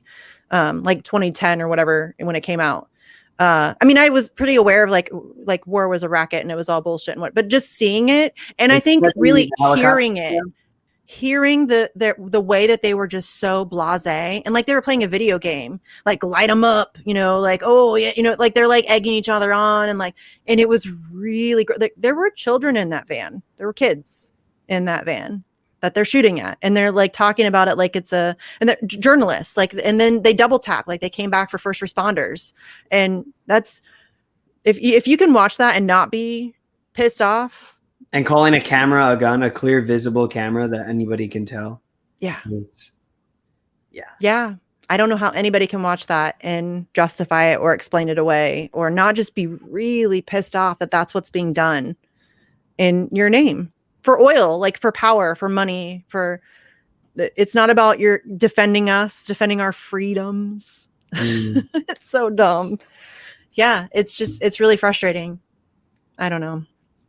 And there are other whistleblowers. There's a video that on YouTube and it went viral on TikTok over the last a few months ago, but of Iraq and Afghan war veterans coming back and going on tour and whistleblowing about the mass murder of innocent civilians that they've seen and that the U.S. just is okay with. And it's not just and like they're on a tour, like they're in hotel lobbies, with mass amounts of people in conference centers explaining these stories, and they're not, But we don't hear about that on the media. They're not being charged Espionage Act, like other like veterans are.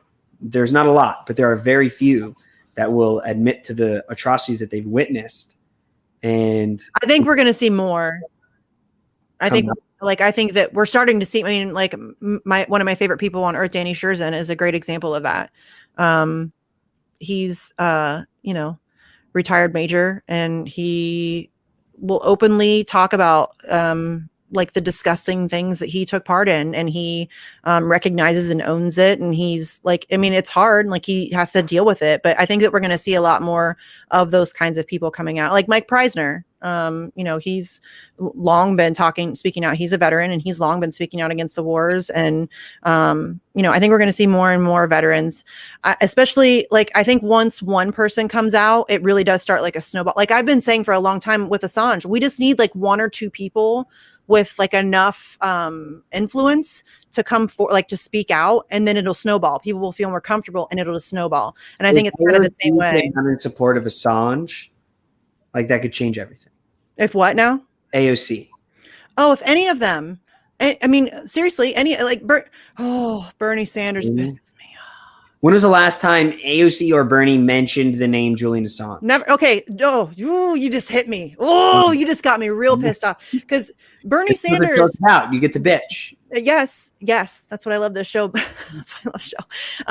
But Bernie Sanders, Julian Assange got arrested in April of 2019, April 11th, 2019, and he hasn't said his name one time, not one time since then, not one time. See, because they didn't really cover that in the documentary. Like, how were they physically able to get him out? They dragged him out. They just dragged him out. Okay, so here's the thing. He sought asylum from Ecuador and the Ecuadorian embassy. He was also granted citizenship. Then Ecuador had an election. They elected a new president. The new president is an absolute cuck. And he got a $4.2 billion loan from the IMF. In exchange for that, he revoked Assange's citizenship and allowed British police to enter the embassy and kidnap him, essentially. That's how that went down. Gotcha. So, yeah, imperialism and so there's another violation of his human rights. Imperialism and capitalism was, the downfall of it all. Yeah. So you can't just revoke somebody's citizenship without due process. You can't revoke asylum without due process. Like, just right there, just him getting arrested is like, just another huge example of human rights violations, and it's just allowed to happen in broad daylight, and it's fine. And what about UN Peace Corps? Why aren't they just going out to defend these human rights violations? Where's that? Where is anybody? Where are journalists? Where are journalists who are like, oh shit, this dude's a journalist and we should probably care about this. Like, Ken fucking Klippenstein wants to come at me like, oh, I do it to piss you off. Dude, you call yourself a national security reporter and you're not talking about Julian Assange? What's wrong with you? But again, he works for The Intercept, so no big surprise, right?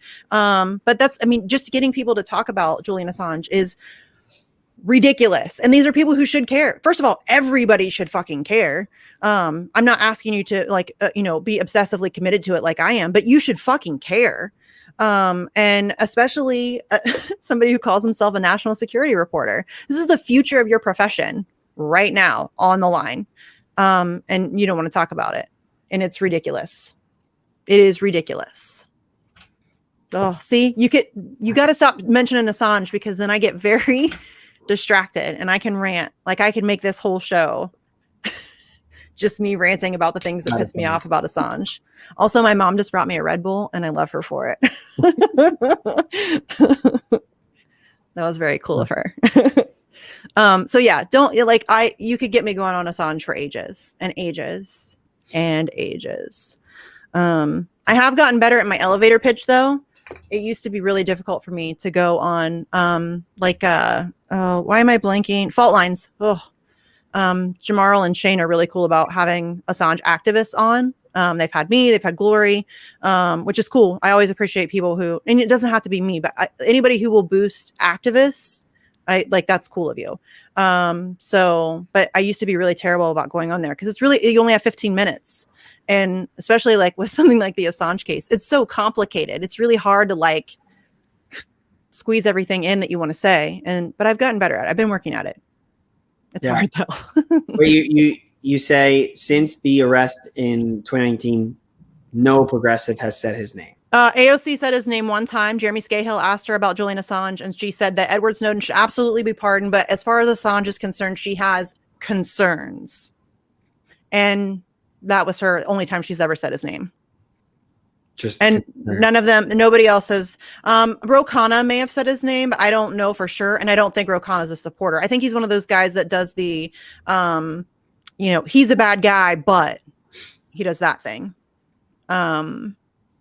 Nina Turner has said his name. She did have Tulsi Gabbard on her podcast to talk about the legislation that Tulsi had put out to reform the Espionage Act, to pardon Snowden, and to drop the charges against Julian Assange, which, listen, I'm no fan of Nina Turner, but she did at least have Tulsi Gabbard on to talk about that. But she did also give a bullshit response to the whole thing. She did the whole, you don't have to agree with what he did to think that this is, whatever.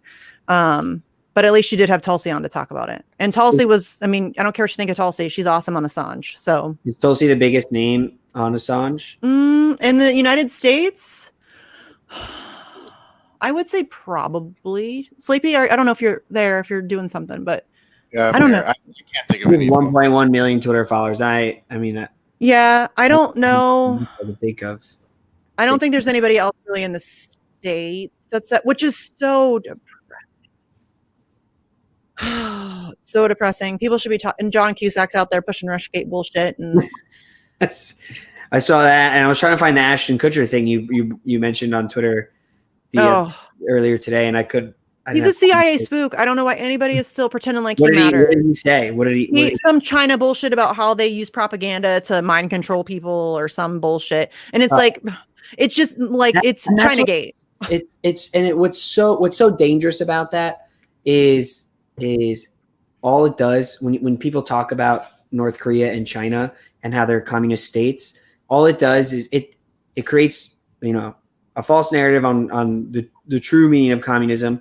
And then all it does is just it perpetuates anti-Asian hatred. And that's what it actually does. And anyone who's Asian just gets hatred because of the bullshit rhetoric that you're explaining, that Ashton Kutcher likely, that he explained. And it's terrible, because when you talk about China or North Korea in a negative light, it just lumps ignorant Americans, lump every single Asian together in that, and then they just get anti-Asian. It's the same thing they did with Russiagate. I mean, it's the same way. Like Samira Khan brought up the, which I love her. If you guys aren't following her, you should. Her snark is amazing. But she brought up a good point that with the Ashton Kutcher video reminded her, and then she reminded me of the Morgan. I don't know if you remember the Morgan Freeman Russia video from 2017, where he was all very serious about how Russia's this threat, and it was like like a Hollywood produced scare propaganda film. But it was really fun, and that's what it reminded me of. That's what it is essentially. It's just Hollywood being used by the CIA to push propaganda. It's nothing new, Yeah, it's nothing new. All of those, all of your favorite superhero movies, pure propaganda. CIA helps write that shit. They have editorial control a lot of the times. Oh yeah, like The Interview. That was such a true film where they killed Kim Jong-un, right? What was the one? Oh, shoot. Even this one. I found this out about 2-3 weeks ago. How you were been indoctrinated as children. Home Alone is an anti-Russian film where the whole premise of the film is to find this RC, remote control car, that has this Russian microchip that has a detonator to Russian bombs. That's literally what the whole movie is about. Is to create hatred towards Russia at the age of 6, 7, 8 years old, and you're watching this film to be scared. Once you learn to recognize propaganda, it's everywhere. Yeah. It really is. When somebody says to you, you can't unsee it. Go ahead, Sleepy. What'd you say? That's why I don't really watch anything anymore. Yeah, I've never really been a movie watcher. I have severe ADHD, so it's hard for me. But yeah, it's hard for me to watch. I've been a fan of independent, obviously, as you become more globally leftist in your progressive minds. I find myself finding independent things. I saw you may already hate this but have you heard of Means TV? Yeah. No, so I just discovered Means TV, but the people that this started Means TV, it's a co-op and essentially Netflix. I haven't really checked it out yet, but I'm a fan of co-ops, so let's go. I'm interested. It's $10 a month, and apparently this is not an ad, by the way. I just discovered this 2 days ago. But I think the 2 or 3 people that started it they're connected or tied through AOC at somehow, some way. Oh. But yeah, they either were on her campaign, or they are tied with AOC, Means TV. Of course they are. We can never have nice things. It's really depressing. I am glad that she's getting exposed a lot more though. Edwin, what's it like in New York? I don't know how close you are. Are you in her district, or are you just close to her district? Yep, I'm a lifelong resident of Astoria, which is her district. That's what I thought. The people here, they love her, unquestionably. I think more and more people are starting to kind of realize, this unmasking of AOC. Obviously, the Republicans in the district always never really liked her. But it's going to be really hard to kind of beat this Western Queens kind of DSA machine that AOC is kind of spearheading, where, it's kind of like the boutique left, where, they get angry when the working class organizes without their input or approval. And that's exactly why, this whole March for Medicare for All stuff is kind of, getting on the nerves of these politicians, or at least they want to ignore it. But yeah, it's very much a Yas AOC Queen kind of vibe within the district, or at least within the affluent, more gentrified areas of Astoria. I can't really speak on the Bronx or, what most people think over there, but definitely the people who have moved to this neighborhood within the past couple of years, they have their own, kind of suburban college educated demographic that will always vote for AOC no matter what. That's disappointing to hear. I think that like nationally though, she's really, at least in, and I don't know how many people are actually allowing themselves to recognize how like just shitty she is. I think a lot of people are still in denial, but I think that we're seeing more and more people. And I think a lot of people are just, they don't want to admit that they were wrong. I think there's a lot. I think that's true in anything like this, where, something turns out you were wrong about something. It takes, a lack of ego to be like, yeah, I got that wrong and she sucks. And that's hard. But yeah, I think that she is unmasking herself. What about wrestling between being wrong versus her, like she was going to fight for this and she clearly just became more center. Well, I don't think it really matters like what your opinion of like how she got to where she is, whether she's always been that person, because listen, she interned for Ted Kennedy. You don't get to intern for Ted Kennedy just cuz the whole like I'm just a bartender, that's an act. Like she's been grooming herself for this for a long time. Seriously, do you really think Ted Kennedy is going to let you intern for him if you aren't, a certain kind of something? You know what I'm saying? You have to have that, like the connections and the political drive and all, that's what these circles are all about. So I don't think it really matters if you think she's always been this person and just put on a good cosplay as being progressive, or if you think that she had like legitimate intentions at first and then she just ended up like moving to the center because of like DC influence or whatever. I don't think it matters. What matters is that she isn't doing what she said she was going to do. And she needs to be held accountable for that. And people need to be upset about that. And people need to be fighting her on that. And there's no excuse or justification that makes what she's doing okay. And, it. Agreed. When people are dying. Yeah. Yes. And you don't get to run for office and then get elected and, promise people. I mean, it's the same thing with Bernie. Like it pisses me off because in 2016, I was very skeptical of Bernie, but I also thought that he might give us a chance to kind of push things back in the right direction, just enough so that we wouldn't like fall over the cliff. And so I was willing to play ball, and I volunteered and I phone banked and I donated a shit ton of money. In 2016. No, not in 2020. I was done with Bernie by like 2017. And so when he, when I was volunteering and stuff, I met people who would skip meals to send him money. And that it pisses me off that he just completely walked off the field. WikiLeaks showed him that he was 100% rigged. There's not a question about it.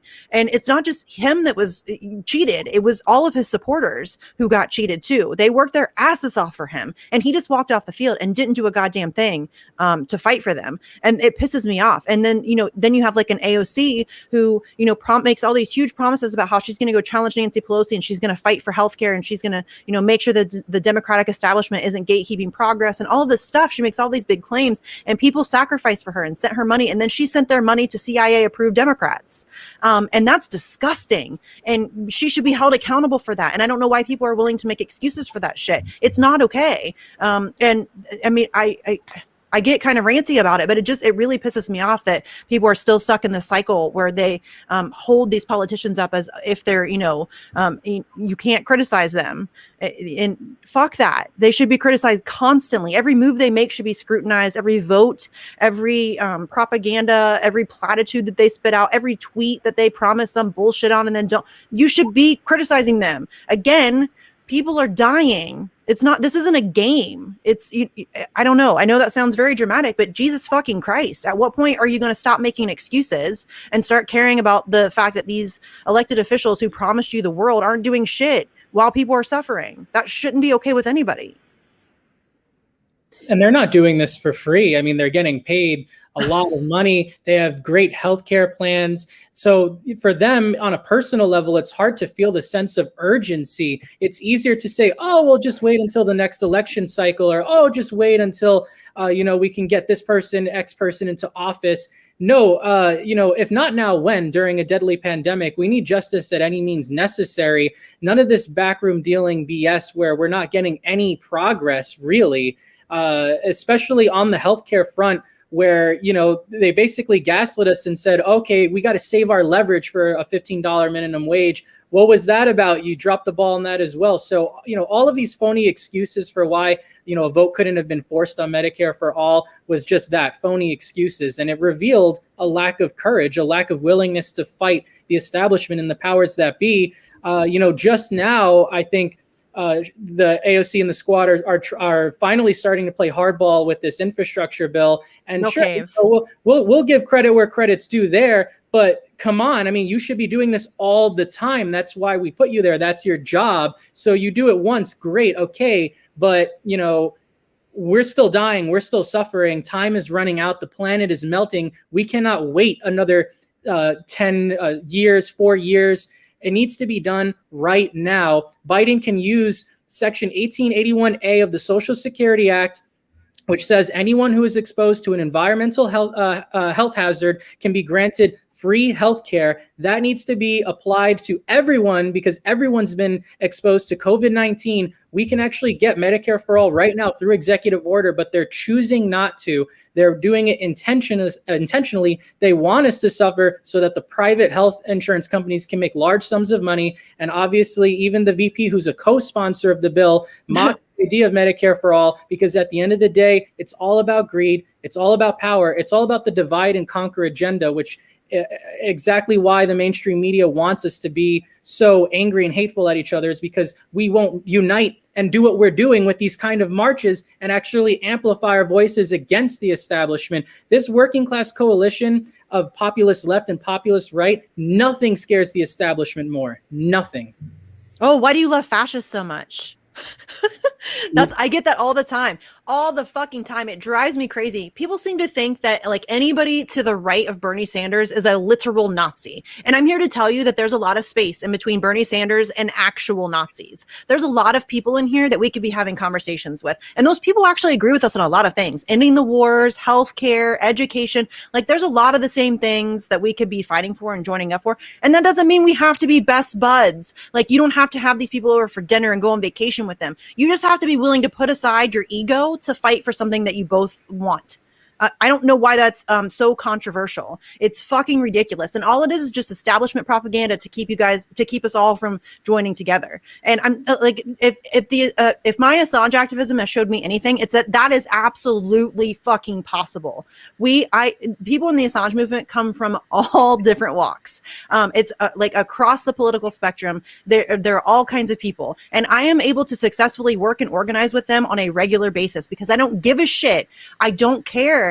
I don't need what do you want? Like somebody to fill out a questionnaire. And if they have wrongthink on any issue, then you won't work with them. You're never going to get anything done. I think these people just want to just sit around and be right. And that goes right back to like I started the coalition, Unified People's Coalition, which is a working class coalition inspired by Fred Hampton, where he's able to bring literal white nationalists and supremacists together with Black Panthers, and fight for equity and equality, and for Span Ohio to say no because I'm mean to Nina. Yeah, you're bashing the quote unquote was bashing Nina is that's what they want, and they're gonna put Harriet Tubman on a $20 fucking bill because that's gonna stir the pot and get the right to argue with the left and conservatives to argue with liberals, because the last thing they want is us to come together and fight for Medicare for all or fight for universal basic income or fight for, rights to vote. But the flag bullshit and they use on matters of war on Wall Street. They want, like, these symbols are why are what makes them go. Like it is the steam for their engine. It is the gas for their car. It's how they get away with everything. Power is because if they can have these small, minute, stupid, bullshit, symbolic things that can like divide us, and then we can't come together for fucking Medicare for all, or like that. That's what keeps them in power. That's why we won't ever get anything. Is because we won't get anything done.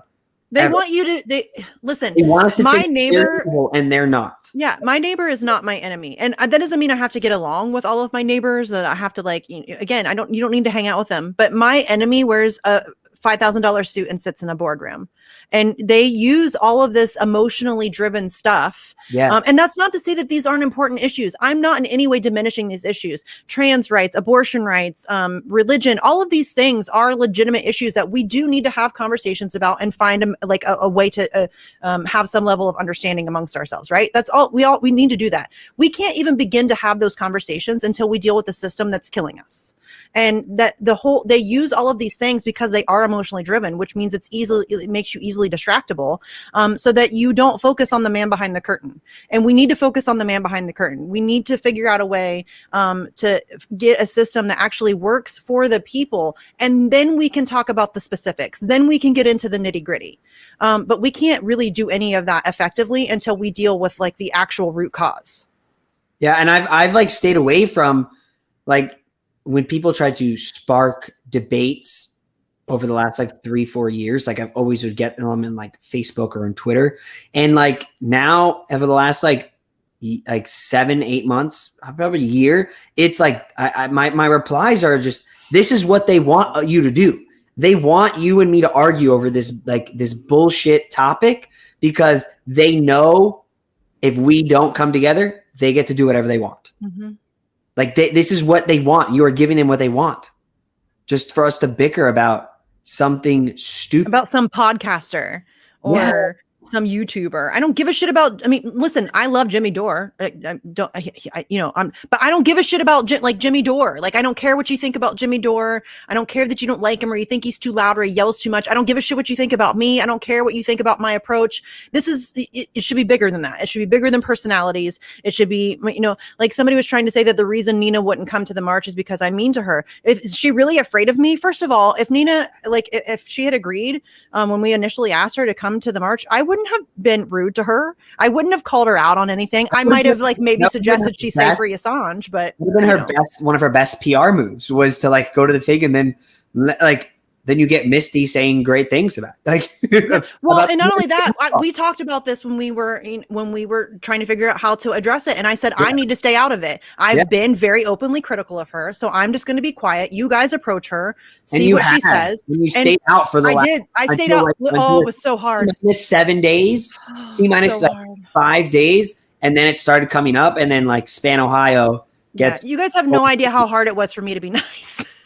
Because I knew she was going to do this shit. You know what I mean? I knew they were going to do this shit. And it's really hard for me to not call that out. But out of respect for Sharif and Joy and all of the other organizers, I didn't want to cause more drama than was necessary. But now, gloves are off. It's not okay. This is. The cat's out of the bag. We know what her event is too now. Yeah. How hard did, Edwin, did you guys or the previous organizer go after, getting AOC to come to your event? When did it start? When did you guys announce? Yeah, how long have you guys been trying to contact her? When did you announce NYC as your event as well? Yeah, I mean, plenty of people have been trying to contact her, people who have connections to her office. There's no doubt that she's aware of it. It's 100% confirmed, she knows about it. So any ignoring of the event is, I'm going to assume, intentional. And that really, it's not surprising, but it's still disappointing nonetheless. New York City event, has been in the works for quite some time, way before their event in Ohio was scheduled. This has been going on for months. Yeah, because New York was one of the first cities to announce. And, this, again, this shouldn't be, again, this is a no-brainer for somebody like AOC. It's really weird to me. It's not really. It's it's totally expected. It's on brand, but it is. I guess the reaction to it is weird to me. That people are still defending this. It's really what was your involvement with Force the Vote? Nobody still to this day has given me a legitimate reason why force the vote was a bad idea. It was not a bad idea. It was the perfect idea, and we couldn't have been given a more opportune moment to do it. It's in the middle of a pandemic. Everybody's talking about healthcare. It was like the stars aligned, and they were like, "Here's your shot," and AOC was like, "We can't do that. Sorry. We're going to vote for Nancy fucking Pelosi." Did she support like the movement? Like who? AOC? Yeah. No. Fuck no. Neither did Nina Turner. It was funny. As soon as everybody started talking about force the vote, that's when they stopped talking about Medicare for all. There was a time and they don't talk about it now. Now they talk about expansion and access and all that expanding Medicare for all. But that's when they stopped talking about Medicare for all, is when force the vote was happening. They went dead fucking silent. And then the moment force the vote was kind of over and Nina Turner decided she was going to run, all of a sudden she started talking about Medicare for all again. And so they talk about it when it's like not on the table, but when it comes to actually put some work into it and actually potentially fight for it and take a shot, they all of a sudden they're dead silent. Well, and Nina posted a photo on Twitter a week and a half ago that she had a sit down with Bernie Sanders, and it was like a picture of his notepad. Oh no, that was when he was interviewing with what the fuck's her name? Was that Bernie? That was Bernie. Yeah. Sorry. Yeah, it wasn't with Nina. He was with some reporter. I can't remember her name, for the love of God. Oh. But I mean, I quoted it and I was like, why does it say expanded Medicare? Why does it not say Medicare for all? Because Bernie doesn't fight for Medicare for all. He's a cuck. He is such a cuck, you guys. He's got the I next to his name. He doesn't have a D in parentheses. No, he's a Democrat, and he's always been since the 90s. He's been a loyal party soldier. Chris Hedges and Ralph Nader called him out long ago. They were absolutely correct. This dude is not. He's very good at like projecting a mythology. He's created this mythology around himself. Like the Iraq War is a perfect example of that. Yes, he voted against the Iraq War, but not for like the reasons he would have you believe. And that doesn't dispel the fact that he 2 times before that under President Clinton voted for the Iraq Liberation Act and another resolution that kind of propped up the idea of regime change in Iraq. So, he's very good at like nitpicking details and cherry picking details and putting out, this image. He's not that guy. He's an imperialist. He's a capitalist. He's a Zionist. He's a loyal party soldier. He always has been. Chris Hedges and Ralph Nader had his number from day one. I just wish more people would be. And what's interesting about Bernie supporters is that they very often don't know very much about his actual record, because it's not great. His record's not great at all. But they have this image in their head, and they always say, because I'll say he's an imperialist, which is a demonstrably true fact. And they, oh my God, but he voted against the Iraq War. Okay, if that's all you have and that's all you know about his history, then you don't know his record, and you need to go examine it more, because he's an imperialist. I mean, this is a guy who's been supporting the F-35, which has been like the most monstrous money pit in maybe military history. And he had anti-war activists arrested, and he once, said Assad al-Shakur should be, extradited back to the United States and held accountable. And he said that Edward Snowden should be prosecuted under the law, and he won't talk about Julian Assange. And, he's not the guy that you think he is. A lot of Bernie, I mean, some people know who he is, but a lot of his supporters are just, they just bought into that cult of personality, the image that he's projected. And he's very shrewd. He's been very good at crafting that identity. But yeah, he's not. I love when people call him a nice guy too. Fam, you don't get to take millions of dollars from millions of people who legitimately don't have it to spare, and gaslight them for a war criminal, knowing you're never going to fight for them. That's not a nice guy. He calls Joe Biden a good friend and a decent man. A good friend. You don't get to call yourself a nice guy or a good guy if Joe Biden is your fucking friend. You need better friends. I mean, what the fuck? Like, it's bizarre to me that people still have like this, grandfatherly image of this dude. He's not. He's very much a part of the establishment. He is very much in that circle, and he likes it there. Clearly. Play both sides. Because if he truly was, he could just run as independent. He could have listen after 2016. He absolutely had the power, popularity, ability. He could have walked out of the DNC convention, started a third party right there, and by 2018, it would have had viable candidates. He absolutely had the ability. People keep saying, "Oh no, that's not true." And listen, I'm against electoral politics. I don't even know that a third party would. I actually know now. Then I thought potentially if he were to do it at that point in time with his level of popularity, there was a chance that a third party could maybe break through. But now I know that that's not actually the case at all. But yeah, it's, he had so much power and ability. It's the same thing that AOC has now. We talked about it earlier. She has a huge platform and a lot of influence. People like listen to everything that she says, and she could have a movement in the streets tomorrow. Like she could put out a tweet right now and say at noon tomorrow, we're going to be in the streets for healthcare. And, tons of people would show up. Yeah. It's a choice to not do that. It's a choice to not do that. And that's what I find disgusting. That's what you said you were going to do. The People's Party literally was born out of the corruption of 2016 DNC decision. And like Bernie could have easily just joined Nick Brana in that movement in 2016. Jill Stein offered to step down off the top of her own ticket and give him the presidency on the Green Party's ticket. He could have easily done that. And I'm not saying that would have worked, but that would have sent a message. That would have set a precedent. That would have started an actual major third party. Yeah.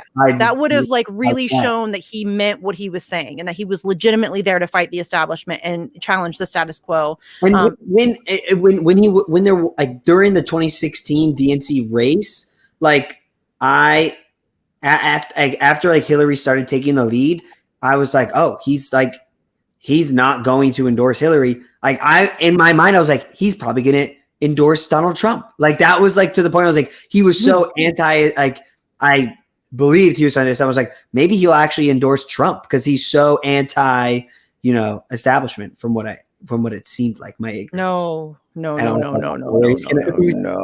I mean? Like that's I get it. That's the image he put out there. But yeah, he was 2016. Me was like, I mean, it's between like I got not Hillary. I know. You know what I mean? He endorsed the literal personification of everything he claims to be fighting against twice.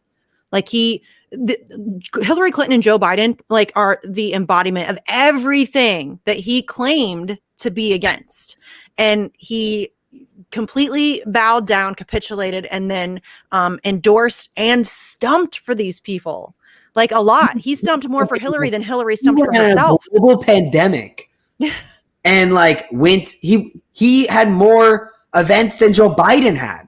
Yeah, for Joe Biden, which is crazy. He did the same thing with Hillary. Anyway, okay, we got to wrap because I always try to get Sleepy out here at 9 because the dude does a lot for everybody. So Chris, do you want to tell everybody where they can find you? Tell everybody about what we got going on in Columbus, all that good stuff, so everybody can figure out what's going on. Sure thing. March is July 24th, this Saturday at 12 p.m. If you are in Ohio at all, you should make the trip. Anywhere in Ohio, you can get to Columbus within like 2 hours from any corner. Make the trip. It is at the Ohio State House, the Capitol building, West Plaza. That's the part that is on High Street where, the William McKinley statue is. We will be there on the steps, and Misty is our MC. We've got about 8 people speaking, including myself, and it's going to be a great time. We have Jesse Jett's going to perform. That's live performing. We've got multiple people running for public office from Democrats, independents, and the Black Liberation Movement of Central Ohio. Their leader, Kiari Akita, is there. It is going to be a great event. So come out. You can also find local updates for it at Unified People's Coalition on Twitter. Sorry, that's Instagram, at Unified People's Coalition on Instagram. On Twitter, it's at People Unified, or myself at Chris Acamelli on anything. You can find it as well. And thanks so much for having me on. And hopefully I'm hoping for over 100 people at our. That would be dope. Especially in Columbus. You guys are going to have probably thousands of people in New York City, but they're also, we can't even really, who's cool in Ohio that we could get to speak? It's hard to get, you got also, Susan Sarandon. I wanted to put this on the record. We reached out to Nina Turner, Dennis Kucinich, and Sherrod Brown. And the only person who actually got back was Dennis Kucinich. but I But just then he's think ghosted us since. he has ghosted us multiple times. But he also replied multiple times for the same person. He replied to Savage Joy asking for the info. He replied to you multiple times. I just think they have he needs a new social media person. Yeah. Here it is. Be cool if you show up though, Dennis. Yes. We'll make room We'll for you, have you. dude. 100%. And Ryan Knight, we asked you too, Ryan. Ryan Knight, come Wherever you are on. on the East Coast, you can get there to Columbus from wherever you are. We need Southwest you, dude. is cheap. Make the trip. Yeah, do it. All right, Edwin, do you want to tell everybody where they can find you and all about the march in New York on Saturday? Yep, absolutely. Look, now is the time. This is what an authentic grassroots movement looks like. And the fact that we're getting so many people angry means we're doing something right. And the only way we're going to win this is if we show up in great big numbers. New York City, even if you're in New Jersey, Connecticut, make the trip. Come down. We're going to meet at Washington Square Park at 11 a.m. At noon, we're going to march down Broadway to City Hall Park, where around 1 o'clock, we're going to have a lineup of fantastic speakers, musicians. We're going to have Lady Bunny. Katie Halper is going to say something. We're going to have Susan Sarandon as our keynote speaker. We're going to have Christian Smalls as our MC. It's going to be an incredible event. We're actually going to give out free CBD to anyone who comes. So if you're interested in that, please come through. I mean, that shouldn't be the only reason you should come through. The reason that you should come through is because we're taking the revolution outside of the two-party duopoly. We acknowledge, even though we'll have candidates there, that these parties, Democrat and Republican, they're playing within the 40-yard line. One's on the defensive line for the billionaire class. The other's on the offensive line. They're two sides of the same coin. We can't rely on them for everything. We have to take it to the streets ourselves. We have to save ourselves. Please come join us. Google New York City March for Medicare for All, Mobilize. That should take you to the link to RSVP where you can receive updates from us, or you can send me an email directly at info@edwinfornyc.com, and I'll make sure to help you get directions, whatever you need. Please come through. Okay, so only thing I have before we close out is obviously support Sleepy Josh if you can. He has a buy me a coffee link on his Twitter, which is @abortu, ABORTU. So go click on that link and support Sleepy Josh. Give him some coffee, because legit, I know I say this every week, but he is the coolest. He's our tech ninja, and I couldn't do this without him. And he's going to teach me how to do it myself eventually, so that'll be fun. And then. What else do I have? Oh, next week, I am not sure who I have coming on. It might be Lucas again, but I can't remember if we were decided on next week or the week after. I'm a little discombobulated. I once again bit off a little bit more than I can chew. I have like 955 things going on right now.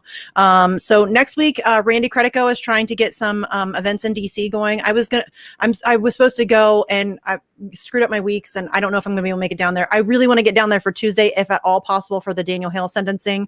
So I'm going to try really hard to make that happen. It might have to be like another boomerang trip where I drive the 6 hours, stay for like 12 hours, and then drive 6 hours back.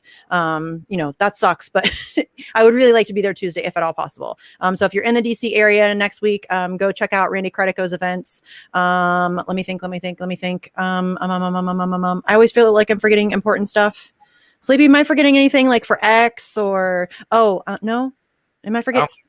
I don't think so. Free Commander X, yes. Write to him. I'll tweet it, but there you can write to him. You can donate, like put money on his books. I think they have a legal fund thing going too. Really, you should probably just follow either Free Commander X _ or even like Steve at Slow News Day Show. He updates, or Nat Rivera Scott. Find information on X and how you can help with that. Support WikiLeaks. Huh? Support WikiLeaks. Oh yeah, support WikiLeaks. Stella has the Crowd Justice link out because the taxpayers are funding the case against Julian Assange, but he's on his own financially. So if you can donate to that as well, that would be great. I bought the shirts last night on WikiLeaks shop. Yeah, I just bought some shirts too.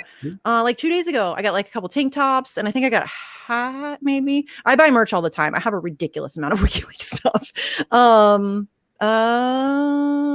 I think that's it. I always feel like I'm forgetting stuff, but I don't know. Facts on the Ground has got some cool stuff coming up. We're going to have Reed Coverdale on. Kevork Almassian's going to come back, I think. We're going to have Danny Scherzen on soon, which I'm giddy about because I can't tell you how much I love him. And I think that's it. So yeah, I'll find out who's going to be on next week for sure. I think it's Lucas, but I may have that wrong. I'll tweet about it. You guys will know what's up. But don't forget to go support Sleepy Josh. And I think that's all I have. So we'll see you next week, guys. Thanks for coming on, Edwin and Chris. Thank you guys. Seriously. And thanks for all your work. Oh, and in Columbus, we're having a food drive. Bring canned goods or non-perishables. We're going to give it to NSI, right? Yeah. NSI. Okay.